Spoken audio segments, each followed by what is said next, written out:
Chapter 1. Euless and the others were naturally brought to the system world by Dustless. The difference between this world and the previous one was like the difference between heaven and hell. The endless towering mountains extended into the distance without an end, as if they extended to the end of the world. Countless immortal mist drifted halfway up the mountain, and countless white marble palaces could be vaguely seen hidden between the mountains, one after another. It was extremely spectacular. Welcome to my world. Seeing the shocked faces of Euless and the others as if they were country bumpkins, Dustless couldn't help but feel proud. Every girl who entered his territory was so shocked, and Dustless's vanity was quite satisfied. Just pick some palaces that you like. Dustless pointed at the palaces all over the mountains and said extremely arrogantly, "Don't be polite with me, I'm the biggest landlord, the master of this world." The girls didn't stand on ceremony after hearing that and picked some palaces that they liked. But what surprised them was that there were actually people in many palaces, and after asking around, they found out that they were Dustless's confidants. Claudia, Euless, and the others immediately changed their understanding of Dustless. Previously, they didn't think that this guy had the nature of a pervert, at least he had some bottom line, but after seeing those confidants, they could almost form a company. He's simply a human trafficker. Euless and the others complained angrily, but this group of women had deep feelings for Dustless. They loved each other and didn't have any conflicts, otherwise, they would have already made a scene. Dustless stayed in the system world for a few days during this period and tried to create a human with Claudia. Of course, there was a large group of people, and after a few days and nights, he had to leave in a sorry state. Otherwise, he would really be squeezed dry. Even if he was a 10-tailed beast with unlimited physical strength and energy, he couldn't handle a bunch of tigresses. In the blue sky, lazy white clouds floated around. Looking at the sky was exceptionally clear. Damn it, why do I always transmigrate to such a damn place? Dustless looked at the unfamiliar students around him and smiled bitterly. This scene seemed familiar. The last time he had transmigrated, he had also landed in an unfamiliar school. Please wait a moment. Just as Dustless was in a dilemma, a very gentle voice suddenly sounded. Dustless subconsciously looked over and saw a handsome and sunny boy looking at him gently. "Are you a new student?" "Hello, I'm Hue." The handsome boy introduced himself politely. Dustless narrowed his eyes. "Shine? Isn't that the fallen knight?" "Don't tell me this is." Dustless's eyes lit up as he instantly understood where he was. Cough, cough, cough. Dustless coughed awkwardly, then greeted Hue in a friendly manner. "Excuse me, are you Eben?" "Actually, I'm a student who just entered the Broken Army Academy. I'm not familiar with the place and got lost." Dustless decisively chose to bluff. Grumble, grumble. At the same time, his stomach grumbled. Dustless blushed slightly and said, "I just arrived and don't know where the cafeteria is, so, why don't you bring me there?" Hue looked at Dustless suspiciously. For some reason, he felt that this person was a little strange. If he was a student of the Broken Army Academy, why didn't he have a uniform? Thinking of this, Hue's heart immediately became alert. "Okay, come with me." The boy showed his signature sunny smile, then took the initiative to lead Dustless away. Seeing this, Dustless followed without hesitation. Transmigrating to this place was quite taxing on his body, and he was really hungry. Along the way, Dustless beat around the bush with Hue, asking a lot of questions about this world. He could finally confirm that this kid in front of him was that protagonist. "That's the cafeteria in front." Hue pointed at the end of the corridor, where there was a closed door. "Thank you." Dustless nodded lightly, then walked over with a smile. He couldn't help but feel strange because the cafeteria in front was too small, more like an office. Forget it, no matter what, let's fill our stomachs first. We'll talk about the future later. Dustless walked to the door and gently pushed it open, but the scene in front of him stunned him. How was this a cafeteria? It was obviously an office, and there was a woman in a suit sitting in front of the desk, seriously reading some documents. "Who are you?" The woman looked up at Dustless, frowned, and asked. "Strange, you're a student of the Broken Army Academy? Why haven't I seen you before? What's your name?" Dustless was speechless. He looked at the woman in front of him and had some impression of her. After thinking for a while, he immediately understood that he had been tricked. Cafeteria. What the F***ck? This woman in front of him was called Shingongji Haino, and this was obviously the chairman's office. Chairman, I felt that this guy was a little suspicious, so I brought him here. Eben Ihue suddenly walked in and pointed at Dustless. Where's the basic trust between people? F***ck, we didn't have any grievances in the past, and we didn't have any grudges recently. I just wanted to make a living, and you actually tricked me like this. Dustless felt like countless crows were flying over his head. He suppressed his anger and wanted to beat someone up, and looked at Eben Ihue with a fake smile. Boy, well done. Just you wait. This is definitely not over. Chapter 2. Even if you don't have IS, I won't go easy on you. Under the control of Cecilia's will, the 4 guns floating around her all aimed at Dustless. So. A dense barrage of bullets shot out from the muzzles. The barrage of bullets was extremely fast and disappeared with a so sound. Boom boom boom. The next moment, Dustless's location was engulfed in flames. The violent explosion made the entire simulation field tremble. Although it was just a barrage of bullets, they were actually made of high-density explosives. After being hit, not only would the flesh be torn open, but the body would also be burned to ashes. Arrogant guy. Let's see if you still dare to be so arrogant in front of me, Cecilia. The girl's lips curled into a victorious smile. She hummed proudly and couldn't help but think excitedly, will I become famous in the world because of this? Thinking of this, Cecilia's heart was quite excited. Her heartbeat accelerated, and her beautiful face was covered with a layer of blush. In the past few years, Dustless was too famous. The whole world knew of him as the demon instructor. There were even rumors that even Veiled Thousand Winter was personally trained by him. Stupid girl, why is your face so red? Is it because you're in love? The cold voice came from behind. Cecilia immediately shivered. Just as she was about to turn around, she froze. Pah! The crisp sound lingered in her ears for a long time. Cecilia jumped up instantly like a cat whose tail had been stepped on. She turned her head and angrily rebuked. You. How dare you hit my butt? Oh my God, are all men so barbaric in a place like Japan? Other people don't know, but I am barbaric like this. Dustless shrugged nonchalantly and yawned. If you have a problem with it, just give up on the entrance exam. No one will force you. Don't even think about it.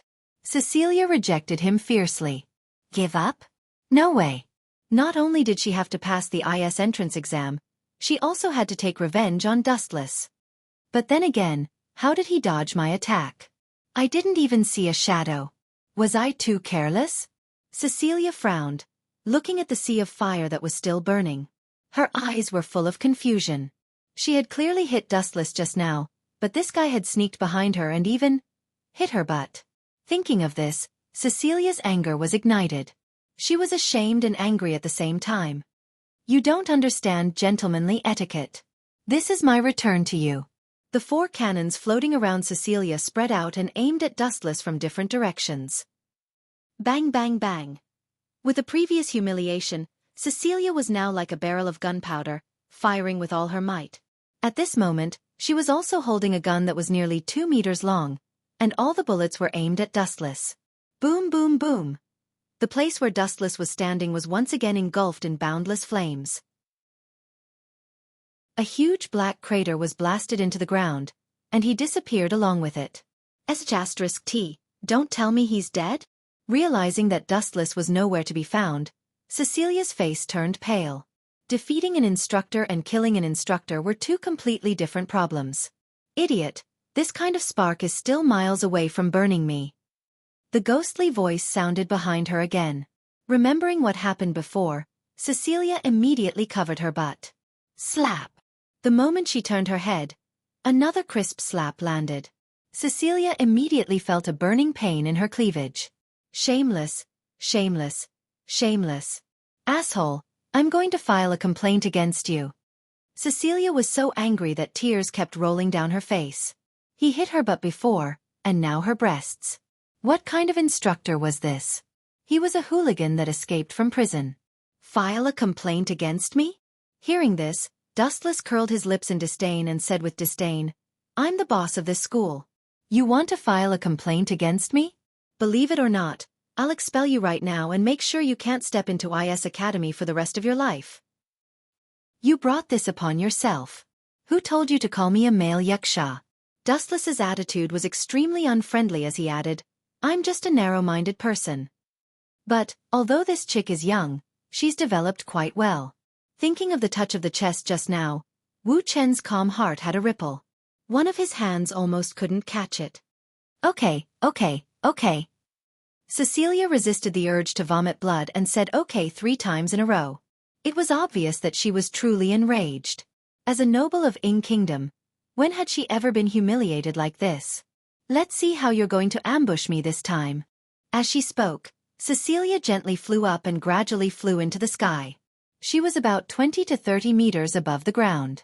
Looking down at the tiny black dot on the ground, Cecilia's smile was like a flower. How can you defeat me without IS? No, don't even talk about defeating me. Can you even touch me? Although a bit arrogant, you're very smart. You know how to use your strengths to make up for your weaknesses. Wu Chen raised his head slightly and looked at Cecilia, who was hovering in the sky. He nodded slightly. To be honest, once Cecilia attacked from the sky, unless it was an IS user, there was no doubt that a male instructor like Dustless would be defeated. Other than Ikia Vega, there was no other male in the world that could control IS. How about this? Let's make a bet. Looking down at Dustless on the ground, Cecilia seemed to feel that the outcome was already decided. Her crisp and arrogant voice echoed throughout the simulation field. Whoever loses will forever be the other's slave. How about that? No matter what the request is, it must be obeyed unconditionally. Today, Cecilia suffered unprecedented humiliation. How could she let Dustless go? Not only did she want to defeat this guy, but she also wanted to make him her slave for life. Are you serious? It just so happens that my back has been hurting lately. Dustless looked at Cecilia flying in the sky with a smile. His eyes narrowed into crescents like a cunning fox. He chuckled. Every day when I get off work, it would be best if I have a maid to serve me.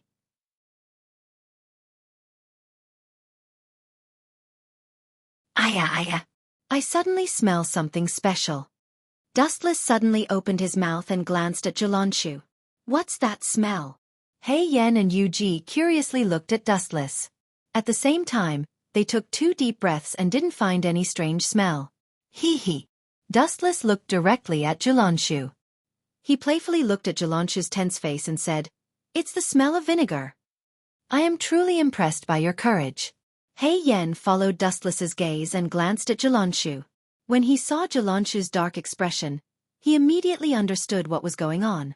He couldn't help but secretly give a thumbs up to Dustless. This guy was simply playing with his life. Wasn't he afraid of being dismembered by Jilanshu? I'm going out to take a breather. Jilanshu walked out with heavy steps. With every step, the floor cracked. However, this guy paid attention to suppressing his emotions and didn't explode. I heard that you have just killed a vampire? May I know your name? Maybe we are in the same line of work. I am Hei Yan. Hei Yan was very interested in Dustless. Dustless was the first person who could make Jilanshu suffer, and didn't dare to do anything. Call me Dustless. Dustless also took the initiative to introduce himself. He looked at the wind and snow outside the window and said, I have a presumptuous request. I would like to temporarily leave Yu Ji here. After hearing this, Hei Yan and Yu Ji stared at Dustless. Especially Yu Ji, who directly hugged Dustless's arm and cried, What did I do wrong? Don't abandon me. After saying this, she hugged Dustless tightly and clutched his clothes. We haven't even known each other for an hour, and this little girl is already so dependent on me. She is too naive and easily deceived. Dustless sighed and said, I didn't say that I would leave you. Actually, I don't have anywhere to go right now. Really? Hearing this, Hei Yan's eyes lit up and suggested, Why don't you stay here with me? Yu Ji is not young anymore. She will need to go to school sooner or later. Dustless lowered his head and thought for a while. He didn't have a fixed place to stay, so he nodded and agreed, It shouldn't be a problem. Just don't regret it. Oh right, are you a human? Hei Yan suddenly asked. Dustless was silent and didn't answer. Hei Yen thought that he was angry and quickly explained, I don't mean anything else. It's just that. Kind of, but also not. Dustless gave an answer that confused Hei Yen. He looked at him speechlessly. What did he mean? Was he a vampire and also a human? It's too stupid to judge a person's character based on their race. Although some people are human, they are worse than animals. In the eyes of humans, vampires are cruel and heartless. In fact, some vampires also have a kind heart. Dustless said slowly. Hei Yan's eyes lit up and he looked at him with friendliness. He felt that he had met someone who understood him. His dream was for humans and vampires to live in peace. Dustless seemed to have this intention too. Hei Yan knew that Yu Ji was a pure-blooded vampire. Julanshu also pointed out that Yu Ji was his sister, indirectly acknowledging the vampire's identity. Dustless didn't mind. The two of them, in some ways, were like-minded. Chapter 4. Not only was it dark above Chueshua's head, but the sky within a few kilometers was also dark as if it was the end of the world. The sun that shone down from the sky was completely blocked. Mountains? Mountains? Mountains? Mountains. Chueshua was stunned, staring at the floating mountains in the sky. Dustless was casually controlling them, ordering them around. That simple and relaxed look was as smooth as eating and drinking, as if it was a game. Chueshua was completely stunned, standing there motionless like a statue. She already thought that she was very powerful when she made the building float in the air, but Dustless used the Tensigan's power to move the mountains in the nearby city to her. The contrast between before and after was like heaven and earth. What about you? Now, you also have two choices. Dustless said slowly, you gave me two choices just now, and now I will also give you two choices. First, from now on, pledge allegiance to me and be my servant. Second, just like what you said just now, I will be a little harsh and make you disappear from this planet. Dustless's words were like a cold storm, blowing Chueshua's body, causing her to tremble. No, I am a hero of the Hero Association. How can I pledge allegiance to a nobody like you? Chueshua gritted her teeth, looking unwilling she continued to struggle. And, killing me won't do you any good. My sister is, Trembling Tornado, the second most powerful S-class hero. If you kill me, she will definitely hunt you down all over the world. This wasn't nonsense. Tornado did have a morbid desire to protect Chueshua. Haha. This is ridiculous. Who knew that Dustless didn't take it to heart at all? He looked at Chueshua with extreme sarcasm and mocked. I remember. You actually hate your sister very much after all, she always oppresses you, and now you want to use her name to survive. What a joke. Woman. Wu Chen ridiculed in an eccentric manner. Blowing Snow didn't know how to respond. That was the truth. With a sister like Tornado, Blowing Snow was under a lot of pressure. Even when facing Tornado, she felt inferior and couldn't raise her head. She was determined to surpass Tornado. Since she couldn't do it alone, she would find more people. That was why she established the Snow Blowing Group. But, didn't she still have to rely on Tornado to survive? I'm sorry, but your threats are useless against me. Dang. After saying that, Dustless coldly withdrew the gravity. Without his control, the mountain debris that filled the sky suddenly poured down and smashed towards the ground. You lunatic! Snowstorm couldn't help but gasp. Was this bastard not afraid of being torn apart by the tornado? Staring at the debris falling from the sky, Snowstorm suddenly remembered the past. Because her sister was too outstanding, there were always people who liked to compare them. If there was no comparison, there would be no harm. So, she had been living under the shadow of her sister for all these years. I haven't surpassed my sister yet. I can't die yet. I promise you. I'll be your servant. Snowstorm almost screamed out the last sentence with tears in her eyes. Because at this moment, her dignity and confidence had been completely crushed by Dustless. Luckily you spoke quickly. Otherwise, if you were delayed for a while, it would have been a different ending. Wu Chen's voice sounded again and the tense atmosphere disappeared. Chueshua subconsciously raised his head and looked. That incomparably huge mountain fragment was already floating above his head. It was so close that he could touch it if he stretched out his hand. Gulp. Snowstorm couldn't help but choke. Just like Dustless said, Luckily she spoke quickly. If she played with it for a while, she would have been turned into minced meat. Pah! Then, Dustless snapped his fingers. A large amount of mountain debris floated into the distance. Snowstorm's crisis was also resolved. Phew! I'm finally saved. After the mountain debris flew away, the bright sunlight shone down on her face. Snowstorm looked up at the sky and enjoyed the comfortable sunlight. Even though it was blinding, she had never felt so comfortable before.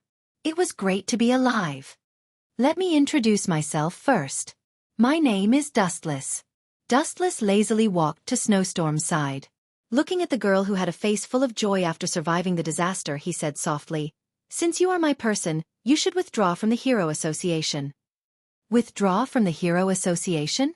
Snowstorm's face stiffened. She said with some resistance, "I'm a hero. It doesn't seem to have any conflict with you. Being your servant, right?" Nonsense. There must be a conflict for you to withdraw from the Hero Association. Those idiots have already put me on the wanted list. Dustless said with a gloomy face. He was afraid that Snowstorm didn't understand what he meant.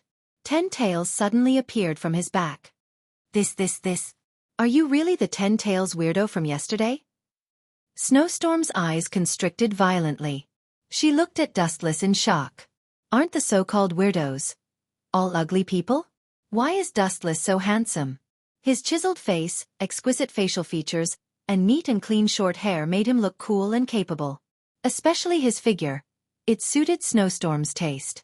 During the battle, she used Hurricane to blow up Dustless's clothes.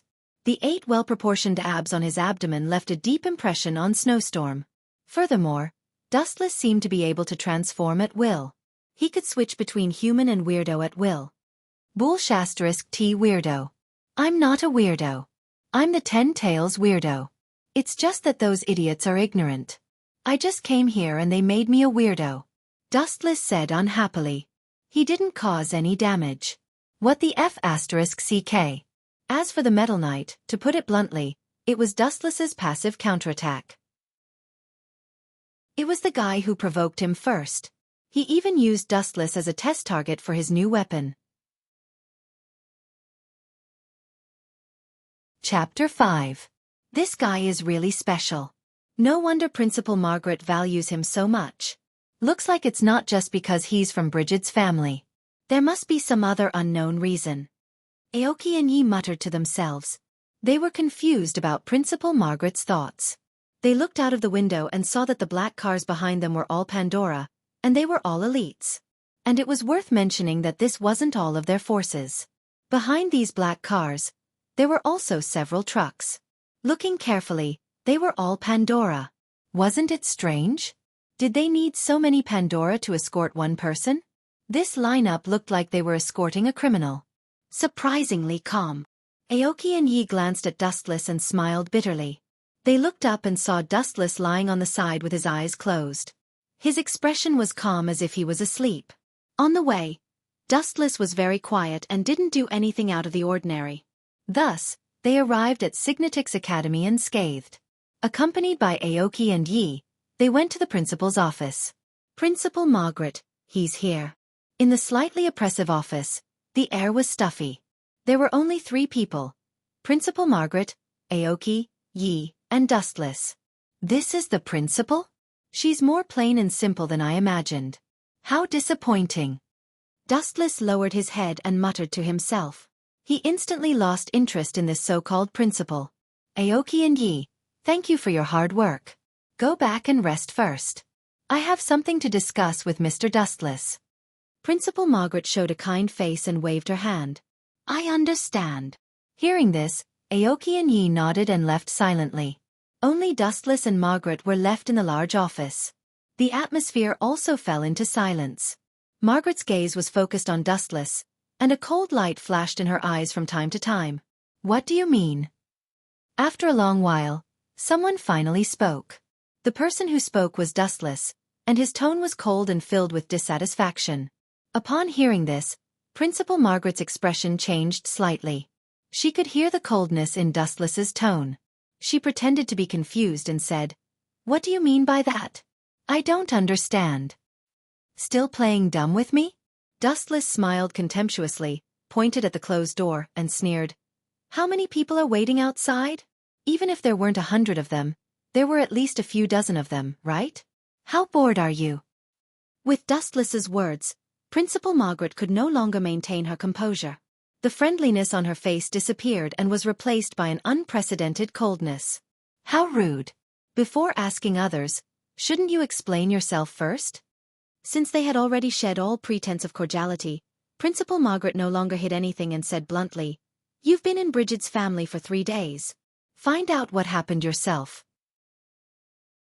Other than Violet L. Bridget, who is intact, everyone else died one after another. Isn't this too much of a coincidence?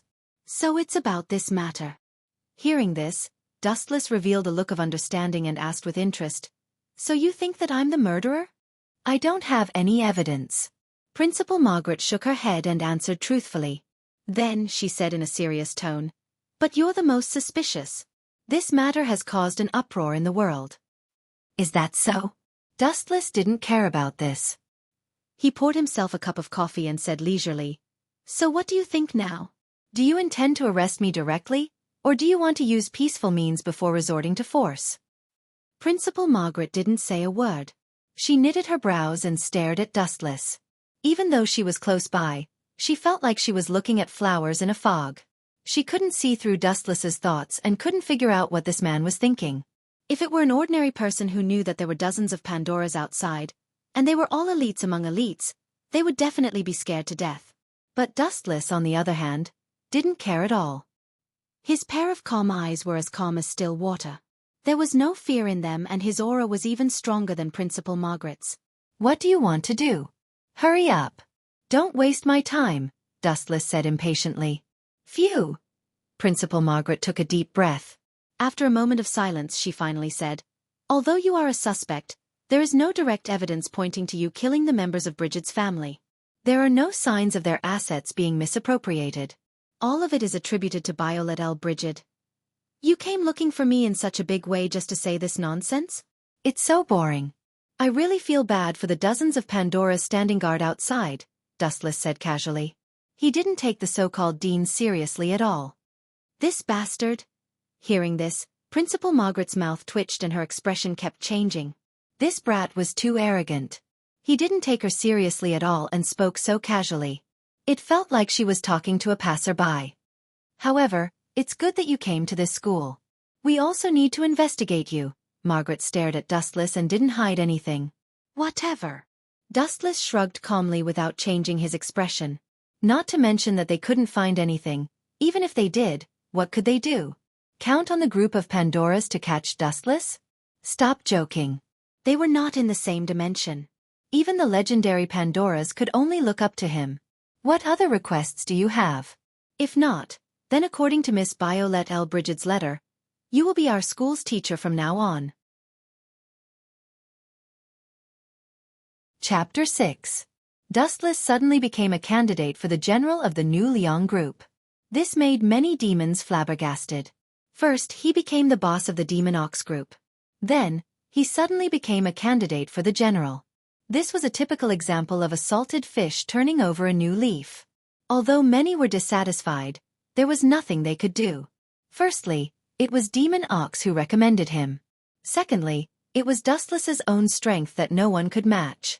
Other than his lack of experience and his short time in Nuliang group, he was perfect in almost every aspect. After meeting with the general, Dustless and Demon Ox were arranged to stay. Although there were many demons here, the environment was not bad. It was quiet and secluded. No one disturbed them. That Joe is a big problem. In the empty room, Dustless and Demon Ox sat together. He looked at the blooming cherry blossoms outside the window. It was a rare and beautiful scene. As for Demon Ox, he was drinking alone. A cold light flashed in his eyes from time to time. Don't worry. He won't live for long. Demon Ox put down the wine cup in his hand. A vicious killing intent flashed across his face. He sneered and said, Not long ago his personal doctor Snake Lady was recruited by me. That guy still dares to go against me. He doesn't know what's good for him. It seems like I don't have to do anything. You will take care of that guy. Dustless stretched and decided to lie on the tatami. He asked, "Did you arrange an assassin beside Nuliang Luxiong?" This demon ox hesitated for a moment. Then he squeezed out a helpless smile. "Young master's guards are all his trusted aides. I don't have any room to interfere. However, I secretly took in the people from the old rat group. They will help find a chance to kill Lu Xiong." "You are really smart. I heard that the old rat group has been expelled. Even if they kill Nuliang, Lu Xiong won't suspect us." Dustless couldn't help but give Demon Ox a thumbs up. This guy was brave and smart. He even knew how to plan ahead. No wonder he had such a high position in Nuliang group. Tap, tap, tap, tap. Light footsteps came from outside the door. Dustless and Ghost Ox raised their heads and looked over. What came into their eyes were two beautiful women. Harry Whore and Snow Lady? Ghost Ox frowned and asked, "Did the general order you to come?" The Snow Maiden nodded before glancing at Dustless and saying, "From now on, Master Dustless is a candidate to become the general of the Nuliang organization, so we have to increase the number of guards around him. We'll also take care of his daily needs." "Why would I need a guard?" Dustless chuckled. "Does he think I'm an idiot?" It was obvious that the general had ulterior motives. "You call yourself a guard, but you're actually here to keep an eye on me, right?" Ghost Ox felt disdain in his heart. He looked at Hor Mao and Snow Lady and said expressionlessly, "Both of you can go back. Lord Dustless doesn't need any guards. If he must, then It doesn't matter. Just stay here." Dustless interrupted Bull Spirit. Even if he declined, it would be useless. The general would probably send someone else to be his bodyguard. "Both of you can go back first. Help me thank the general. Come back at night. I have something to discuss with Ghost Ox now." Dustless waved his hand. The Snow Maiden and Hor Mao looked at each other before leaving respectfully. These two chicks are really talented in acting. Seeing how respectful the two of them were, Dustless was speechless. When he met the general previously, the Snow Maiden wanted to freeze him. These two are on the general's side. It's dangerous to keep them around. Ghost Ox frowned and reminded him. The Snow Maiden and Hor Mao were loyal to the general and Nuliang Lu Xiong. "Of course I know. But what's the use of rejecting them? That old man will play other tricks next time. Seriously, the general is already a few hundred years old. How can an old man like him be so playful?" Dustless admired the cherry blossoms dancing in the sky as he complained, "At least there are two women. If there were two demons, that would be terrible. You can go now. I'm going to sleep for a while." After saying that, Dustless closed his eyes. Ghost Ox left tactfully and went to secretly contact Shertu and Old Rat. After witnessing Dustless's strength, Ghost Ox was completely convinced. In this world where the strong preyed on the weak, only the strong could rule everything. A weakling like Nuliang Lu Xiong was not qualified to be the boss. When night fell, the Snow Maiden and Hor Mao came again. The two of them woke up Dustless, who was sleeping soundly, and brought lunchboxes. What a strange food. Dustless looked at the dishes on the table. Almost all of them were made with ice. He picked up his chopsticks and tasted them. The taste was not bad. "I didn't expect you to be so good at cooking at such a young age." Dustless gave the Snow Maiden a thumbs up and praised. "Nonsense, cooking is my forte." Hearing that, the Snow Maiden looked at Dustless with a smile. Then, she suddenly remembered that Dustless wanted to take the general's position. Her face instantly turned cold. She snorted and said, "Eat it gratefully. This is your fortune from 8 lifetimes. Humph." Hearing that, Dustless touched his nose awkwardly. This woman was really arrogant. About 10 minutes later, Dustless finished his dinner. He lay lazily for a while and burped. When the two of them were about to leave, Dustless suddenly spoke. "Snow Maiden, you can go. Hor Mao, stay." The corner of Wu Chen's mouth curled into a wicked smile. Prostitute Mao looked back and suddenly shivered. She wanted to refuse, but she didn't have a suitable excuse. When the general arranged for the two of them to come here, he ordered them to monitor Wu Chen's every move and inquire about his identity and origin. Chapter 7. The place that had just been loosened, this chick suddenly grabbed it again. Wu Chen suddenly shivered. "What are you doing?" Dustless's face twitched. Perhaps she was too nervous, but her strength was a little too much. Ouch, ouch, ouch. Damn. Do you want me to die without any descendants? Aye. I'm sorry, I'm really sorry. Shirley's mouth trembled, and she could not even speak clearly. His Majesty ordered me to serve you to the best of my ability. This kind of small matter, just leave it to me. Shirley then squeezed out some shower gel and smeared it on his body. She slid it down gently. Dustless was stunned. This was the first time he had met Shirley, and she was already doing something like this. Could it be? You're mesmerized by me? Dustless suddenly puffed out his chest and thought narcissistically. Ah! Don't move! Shirley cried out awkwardly. Dustless's movement was fine, but she almost lost her grip because of the shower gel. Really, if you can't get used to it, then refuse. No one forced you to do this. Dustless naturally noticed Shirley's difficulties. She was very unfamiliar with the technique, and it even made Dustless feel a little pain. Perhaps it was because it was her first time bathing someone, and sometimes she could not control her strength well. This painful but happy scene lasted for about 10 minutes. When it was over, Shirley took Dustless to the bedroom to rest. Before she left, she even prepared a dazzling array of snacks. In the king's council chamber. Old man, why didn't you chase that guy away? You actually let him stay overnight? Is there something wrong with your brain? Veronica was throwing a tantrum at King Edward, who was sitting on the throne.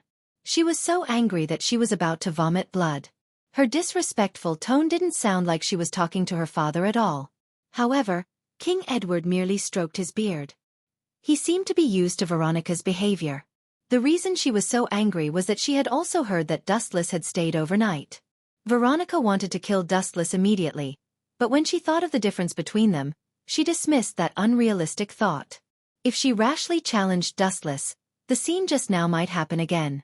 When she thought of how Dustless humiliated her, Veronica's whole body turned cold, and goosebumps rose all over. Now, this bastard who bullied her was living in her house. This was simply outrageous.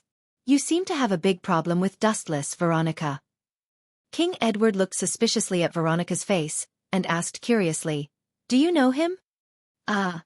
Veronica was slightly startled, and then she gave a disdainful glance. Who knows that kind of guy?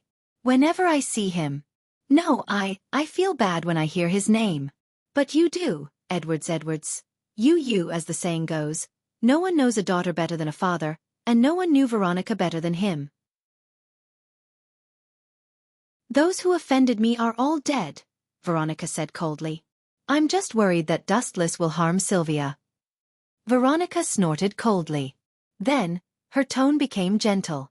Whenever Sylvia was mentioned, Veronica would dote on her with infinite tenderness.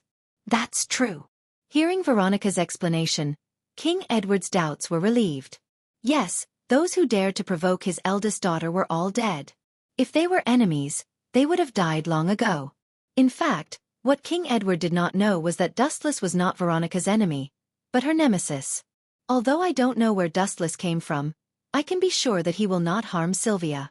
Absolutely not. King Edward's tone was very serious and very certain. Why? Veronica was stunned for a moment. Her father had only met Wuxia today. Where did he get the confidence to be so certain? Think about it.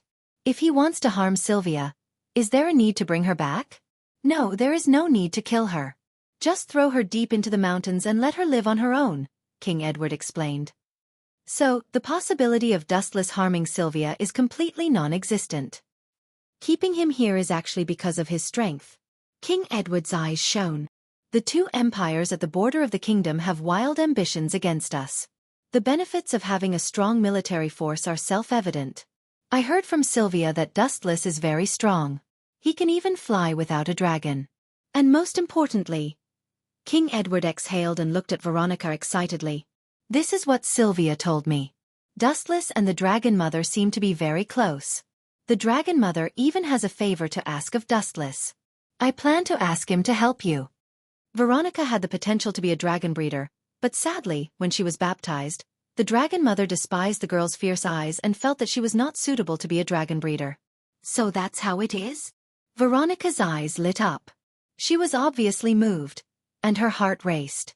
But on second thought, what, asking her to ask that big pervert for help? No, no way. Veronica waved her hand and left in anger. What dragon breeder, what dragon knight, they are all bullshit. I, Veronica, am not weak even without Parker.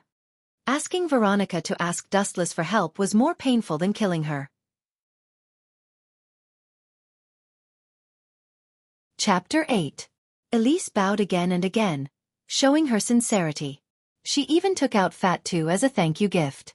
Although it was very awkward, Elise had to admit that it was hard on her. It also showed her sincerity. She seemed to be embarrassed to reject him again, but she should forget about asking Dustless to accept her Fat 2. How about this? Dustless stared at the nervous Elise again and again, his eyes narrowed into crescents. He chuckled and said, Micah is the maid of the dean. Sometimes she doesn't have time to serve me, so she goes against me secretly. I'm still short of someone by my side. How about you? Sure. Elise nodded without the slightest hesitation. Wu Chen felt strange when he heard that. Didn't this child agree too quickly? My request is not as simple as you think. To a certain extent, it's a contract of selling yourself. Dustless repeated again. Although the conditions are a little harsh, I don't think it's too much. There's no such thing as a free lunch in this world. There's always a price to pay for asking for help, right? In this day and age, even monks asked for incense money. Wasn't it normal to ask for favors? Okay. Elise still did not hesitate, but she was secretly laughing in her heart. Her request was very simple. In fact, she wanted Dustless to kill her. Once Elise was dead, the White Leviathan would leave and the crisis would be resolved. If Elise was dead, how could she agree to Dustless's conditions? So she was very puzzled. This guy actually asked for such a condition. Was he retarded? Ow! Ow! Ow, ow, ow! The White Leviathan sang as it moved forward. All kinds of powerful attacks could not hit it at all.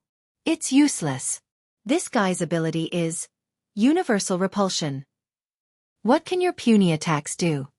Dustless watched silently. In the sky around the Leviathan, there were a few petite figures wandering around. Without a doubt, only D dared to fight the dragon. They were Matsumoto Fukumoto and Lisa Hayaka, Phyllis Crest, Ran Miyazawa, and Ella Liu. 5 of them. Even though they had the absolute advantage in numbers, their attacks were completely useless, as the Leviathan of White's massive body was covered with a layer of transparent air shield. No matter what kind of attacks they launched, they couldn't break through it, and they would even be repelled. Attack together! Mobe Shin ordered loudly. Instantly, a series of concentrated attacks came from all directions. Boom, boom, boom. Another wave of powerful attacks landed on the Leviathan of White. The layer of energy shield on its skin was constantly exploding, and sparks flew everywhere. However, the interior was still intact. It was useless. Woo woo woo. Perhaps the Leviathan of White was tired of playing, and it opened its mouth, revealing its sharp fangs. Ow! Ow! A series of ghastly roars rang out as powerful shockwaves swept through Midgar in an unstoppable manner like gales with force of over 100. Boom boom boom. Boom boom boom. Boom boom boom. A large number of buildings collapsed once again, and the prosperous Midgar Academy was almost completely turned into ruins. Bang bang bang. This storm was so powerful that Mobe Shin and the others who were entrenched around the Leviathan of White were also affected. They were directly blown away, and their bodies landed heavily on the ground in the distance. Their bones were about to fall apart. Shin Shin. Mobe Shin, who was recuperating, looked at his sister who had fallen to the ground. His handsome face was distorted. That was his sister. How could he not feel heartache? He looked at the Leviathan of White with extreme hatred. Looking at the massive body, Mobe Shin felt helpless. In front of a dragon, what could a human do? At least I have to try once. Mobe Shin's eyes flickered with a cold light. Just as he was about to make a move, the sky suddenly darkened. He looked up subconsciously, and it turned out to be boom boom boom. The Leviathan of White's massive claws slammed into the hospital where Mobe Shin was. The hospital instantly collapsed and turned into a pile of ruins. It seems that it can't be stopped at all. Dustless scratched his head when he saw this. He couldn't help but take out his hands that were always in his trouser pockets. He pointed at the Leviathan of White, turned his head and said to Elise, "You wait here. I'll go and say hello to that kid." That kid? Elise looked in the direction where Dustless's finger was pointing. It was the huge body of the Leviathan of White. Her pretty face suddenly darkened, and she reprimanded, "Please stop this kind of joke. Don't." Elise discovered miserably that before she could finish her sentence, Wu Qian had disappeared mysteriously. Only his words were left in the vast and mighty heaven and earth. "Don't forget the promise from before. Once you get rid of that kid, you will be my servant." Elise wanted to cry but had no tears. She only asked Dustless to kill her. Why would there be so much trouble? Damn it! Is there really no way to stop it? Mobe Shin got up from the ground with difficulty. Her face was covered with dirt, and there was a trace of blood at the corner of her mouth. Some parts of her body were also bruised. She was in a very sorry state. However, with the support of her strong will, the child miraculously stood up again. Whoosh whoosh whoosh! Mobe Shin waved her hand gently, and several sharp arrows shot at the Leviathan of White. Boom boom boom! The fatal arrows were blocked by the transparent barrier on the surface of the dragon before they got close to it. Such a dull attack had no effect at all. It was like a stone sinking into the sea, and it only splashed a few sparks before it was extinguished. Ow! Ow! The Leviathan of White turned its head and roared angrily. A pair of man-eating eyes fell on Moto Fukumoto's head. Its huge body slowly turned around, and its huge forelimbs slowly raised. Even the sky was covered, and it was pitch black. Is this the end? Mobe Shin smiled bitterly. There was a trace of reluctance and relief on her bitter face. It was not easy to meet Mobe Shin again. Before she had time to talk, the good chat was about to end. Chapter 9. The secret room where Makoto and Fugaku were talking was torn apart and instantly burst open, turning into a pile of rubble and exposed to the sunlight. Looking straight ahead, the scene of the secret room could be seen at a glance. Uchiha Makoto was still okay, but Uchiha Fugaku was a different story. Fugaku was lying on the ground with his butt facing the sky. His prestige as a patriarch was completely lost. When the Uchiha clansmen who came to support saw Fugaku's expression, they were stunned and had a strange expression on their faces. Compared with the usual serious patriarch, the contrast was huge. Fugaku hurriedly stood up and looked at the strange expressions of his clansmen. He wanted to laugh but didn't dare to laugh, just like a cat whose tail was stepped on. Who did this? Get out of here! Fugaku roared like a raging lion. His face was red, and his ferocious eyes were like that of a berserk beast. Anyone who was stared at by Fugaku would feel scared, and their hair would stand up unconsciously. It's been a long time. At this moment, an unusually indifferent and disdainful voice sounded. The childish voice was obviously from the 10-year-old Dustless. Remembering Fugaku's strange posture, Dustless didn't hesitate to add oil to the fire and said, "Worthy of being the patriarch, the real pillar of the Uchiha clan." Dustless looked at Fugaku with admiration. "I'm not as good as you." "It turned out to be you, little bastard. Did you do this?" Looking at the place where the voice came from, it was Dustless with a smile on his face. Uchiha Fugaku was furious. His rage value was off the charts, and his head was full of #S. Obviously, he was very angry. He wanted to scold the little bastard, but he quickly changed his words because that would be tantamount to scolding himself. Looking at the ruins of the secret room, Fugaku's eyes were full of coldness, and he gritted his teeth. "As you can see." With a chuckle, Wu Chen said indifferently.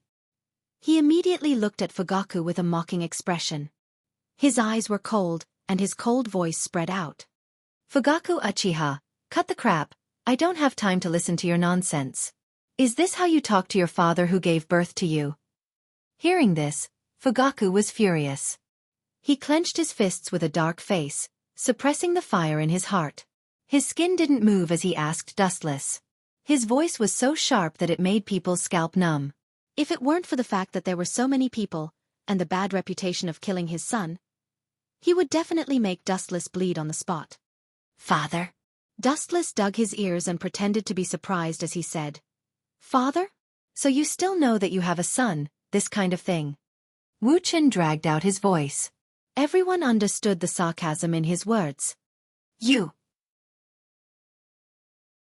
Fugaku's face was pale, he looked gloomily at Dustless, he took a deep breath and said, I'm too lazy to talk nonsense with you. After a month, you will participate in the Third World War as a ninja of the Uchiha clan.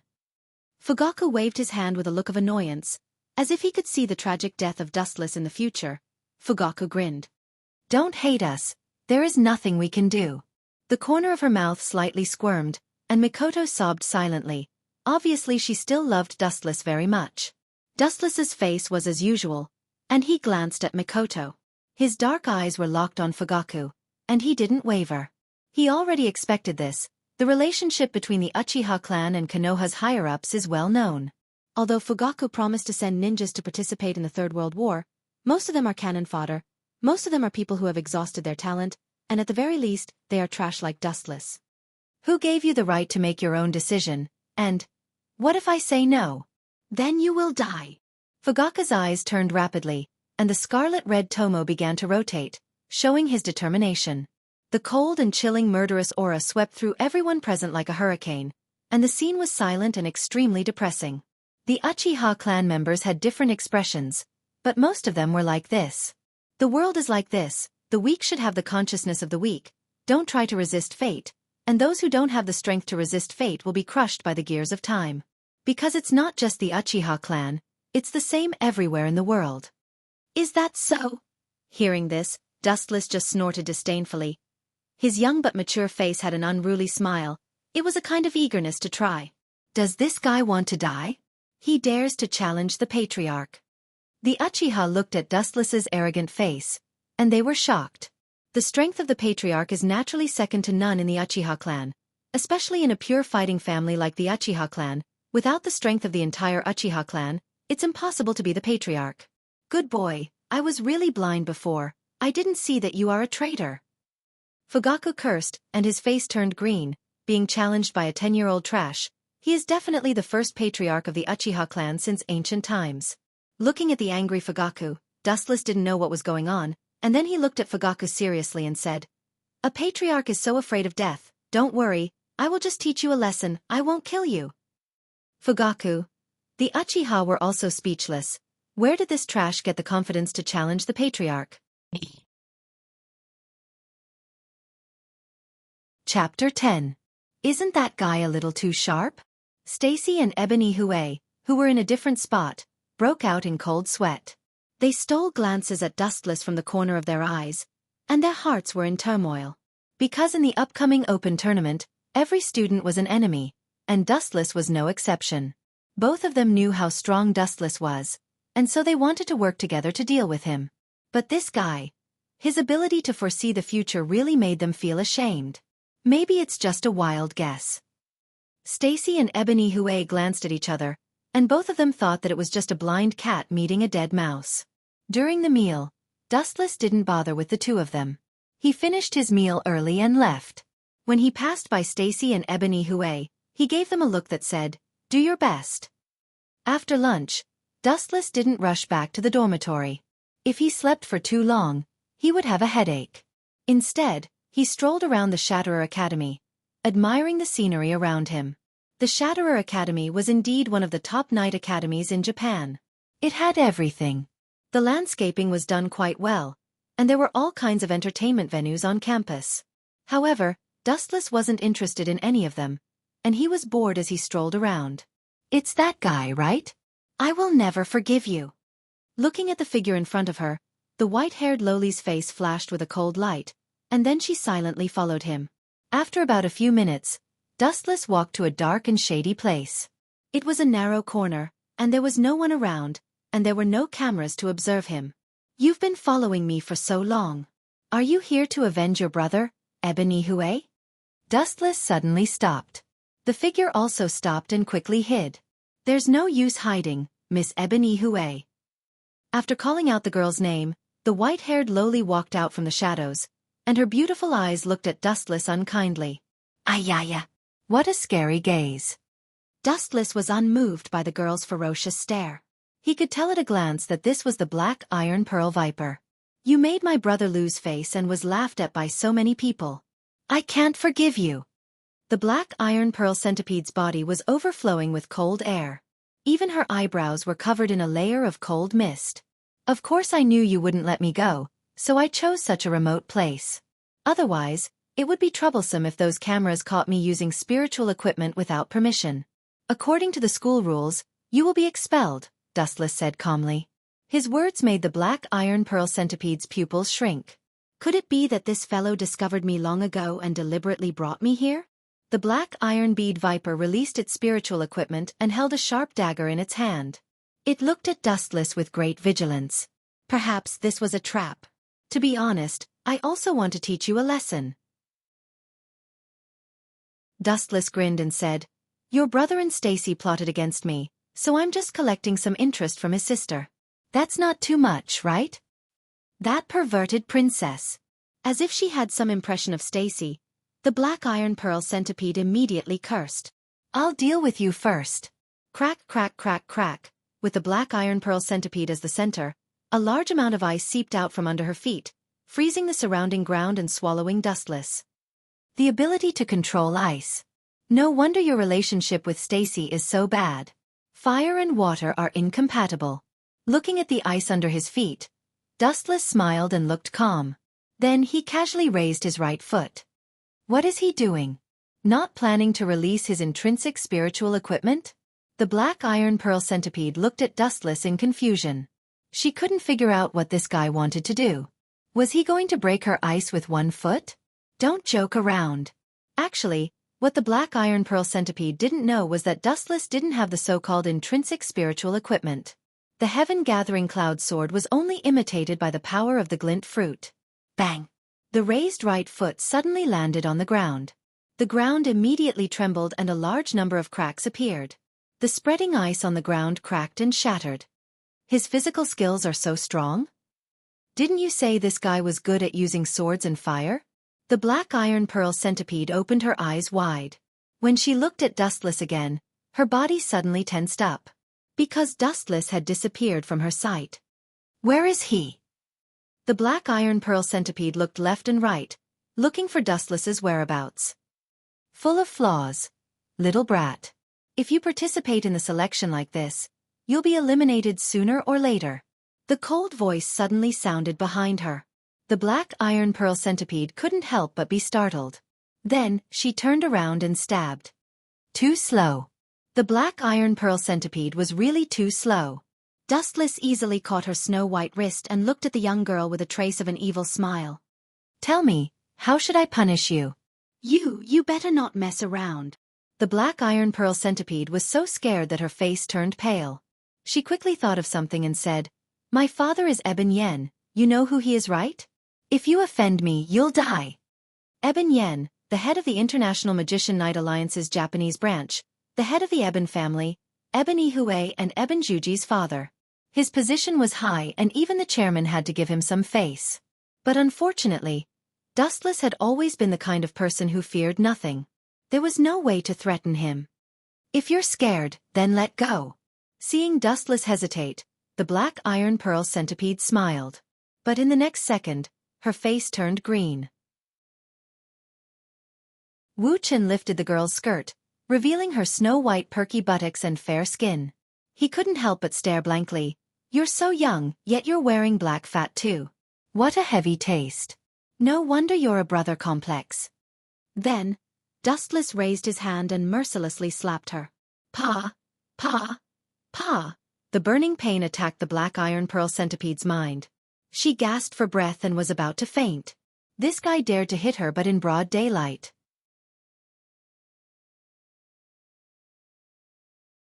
Chapter 11. 3 days later, Dustless and Snowblast had arrived in another city. This city was often attacked by monsters. So many apartments and buildings were empty.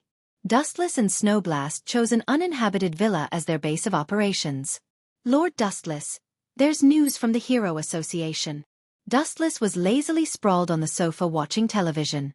Snowblast suddenly walked over with a look of anger and grumbled, Those bunch of ungrateful bastards. They rejected it, right? Dustless guessed the answer when he saw Snowblast's enraged look. Dustless got Tornado to inform the Hero Association to cancel the bounty on the 10-tailed dragon-ranked monster. They had just called Snowblast, so it was likely that they had rejected it. Those bunch of bastards are really tired of living. Even Sister is no match for Lord Dustless. What right do they have to say no to Lord Dustless? Snowblast said indignantly. This was a world where strength reigned supreme. The strong could dominate everything as they wished, but the Hero Association appeared to be unconvinced. Heh. In this world, there are some things that cannot be resolved with pure strength. Dustless smiled nonchalantly. He was rather relaxed. Regarding the bounty on the 10-tailed dragon-ranked monster, he would cancel it if he could. If he could not, he did not care. At most, I'll beat up any hero I see in the future. I'll beat them until they are afraid. That bunch of people will also be obedient. Immediately following that, Dustless's face suffused a cold arc by the way. Immediately following that, Dustless suddenly changed the topic. He stared at Snowblast and asked, "How's the training I assigned you going?" "I've already begun implementing it, but..." Snowblast's face suffused a troubled look as she grumbled, "Lord Dustless, aren't you being too harsh? You don't know how to treat a girl well. You're making a girl run 40 kilometers with weights, do 500 push-ups a day, and do all sorts of extreme exercises. With all of this added up, I don't even have time to sleep or rest. And most importantly, all of this added up is too torturous. Not to mention ordinary humans. Even an A-class hero would not be able to withstand such physical training. Now that you mention it, it does seem a little harsh." Dustless stroked his chin and pondered. "You call this similar?" Chue Shui rolled her eyes in annoyance. After living with him for a few days, she already understood Dustless's temper. Although her master had unparalleled strength and was labeled as a dragon-class monster, the Dustless in his daily life was still the kind of person that was easy to get along with. After spending some time with Dustless, Snowchaser's courage had grown. Sometimes, he would even joke with Dustless. "But Chue Shui, do you know where the strong come from?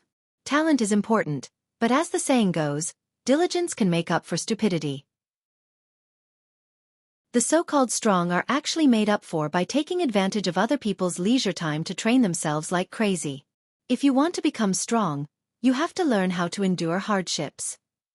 Dustless educated Snowchaser with a serious look on his face. At this moment, he really looked like a teacher. Only by constantly pushing yourself to the limit can you break through the limit. "I understand." Snowchaser nodded, but she didn't really understand. Rumble! A shocking explosion came from a certain direction. Dustless and Snowchaser immediately raised their heads. Dustless was already used to this kind of sudden explosion. It happened almost every day. Sometimes, it happened more than 10 times a day. Needless to say, it was probably some strange person causing trouble again, right? Snowchaser. Dustless's eyes fell on Snowchaser. Snowchaser immediately stood up and said seriously, "I understand, Master Dustless."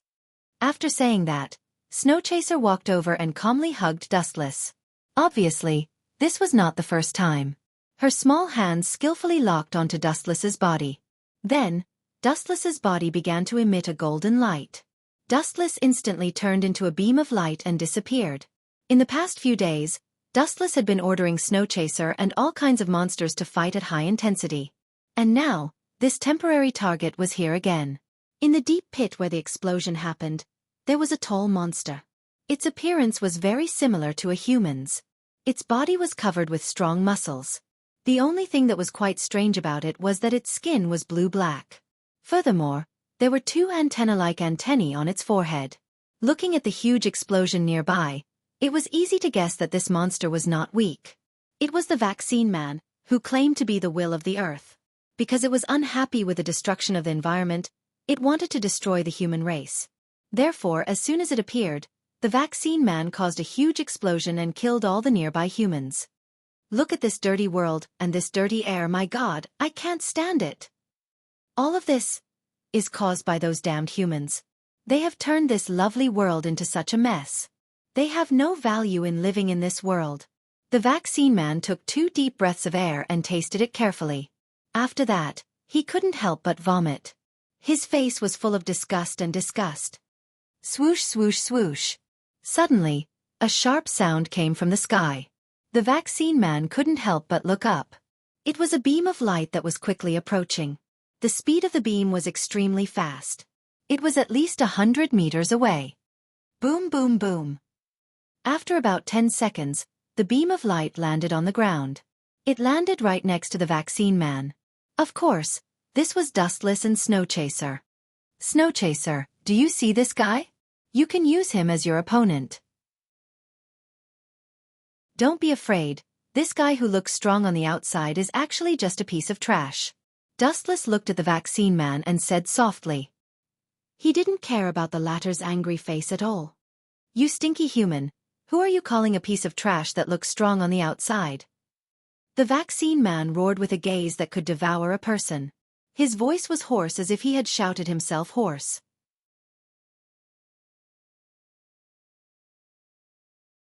Chapter 12. Is this girl's body made of water? It's so sensitive. Dustless laughed strangely and leaned close to Veronica's ear. After blowing a mouthful of hot air, he said, "Do you want to play some fun games?" Fun games? She didn't know why, but after hearing these words, Veronica immediately remembered the time when she was hung up and spanked by Dustless.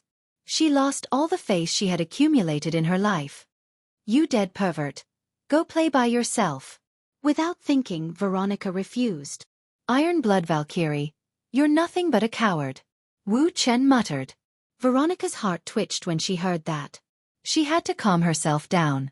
She only hoped that this jinx would leave quickly. But as the saying goes, good things don't come true.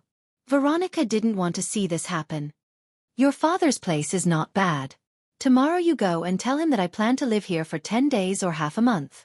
Dustless said while holding his head. Bang! No, get out of here! Veronica flew into a rage and directly smashed the shower gel bottle. She shouted, "Don't get too carried away. This is the kingdom of Raymond, not your home. Only the royal family lives here." Veronica added, "You are not a royal.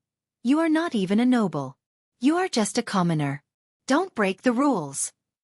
Isn't it easy to become an aristocrat? Wu Chen smiled and didn't care about it. Becoming a noble isn't easy. Veronica calmed down and explained, nobles are usually hereditary or conferred upon those who have made great contributions to the kingdom. Another way is to become a dragon knight. No, these are too troublesome. There is a simpler way. Dustless said with a mysterious smile. Veronica was surprised. What is it? What did I miss? If I marry you, I'll become an aristocrat all of a sudden, and a top-notch one at that. Wu Chen grinned and said, "This is a good thing that benefits me greatly." In your dreams. Veronica snorted arrogantly. Even if all the men in the world die, I will never marry you. That's a pity. Dustless spread out his hands. There was no intense emotional change. However, it is said that women are the most strange creatures. They don't care about what they get, but they cherish what they don't get. Even a noble princess is no exception. Looking at Dustless's calm appearance, Veronica angrily asked, "What? Do you think I am not worthy of you? What the hell is wrong with your head?" Hearing this, Dustless stared at Veronica like an idiot. Does this chick has amnesia? She just said that all the men in the world die before she would not marry him. And now she asked him if he was worthy of her? Humph, just you wait. When you fall into my hands in the future. Humph. Veronica suppressed her anger. She picked up the towel and tore it apart madly, as if it was dustless. It has been more than 1,000 years, but I still don't understand women's minds. Dustless sighed. He really didn't know whether women were too fickle or he was too stupid. You can solve the rest by yourself. After washing Dustless's upper body, Veronica was about to run away.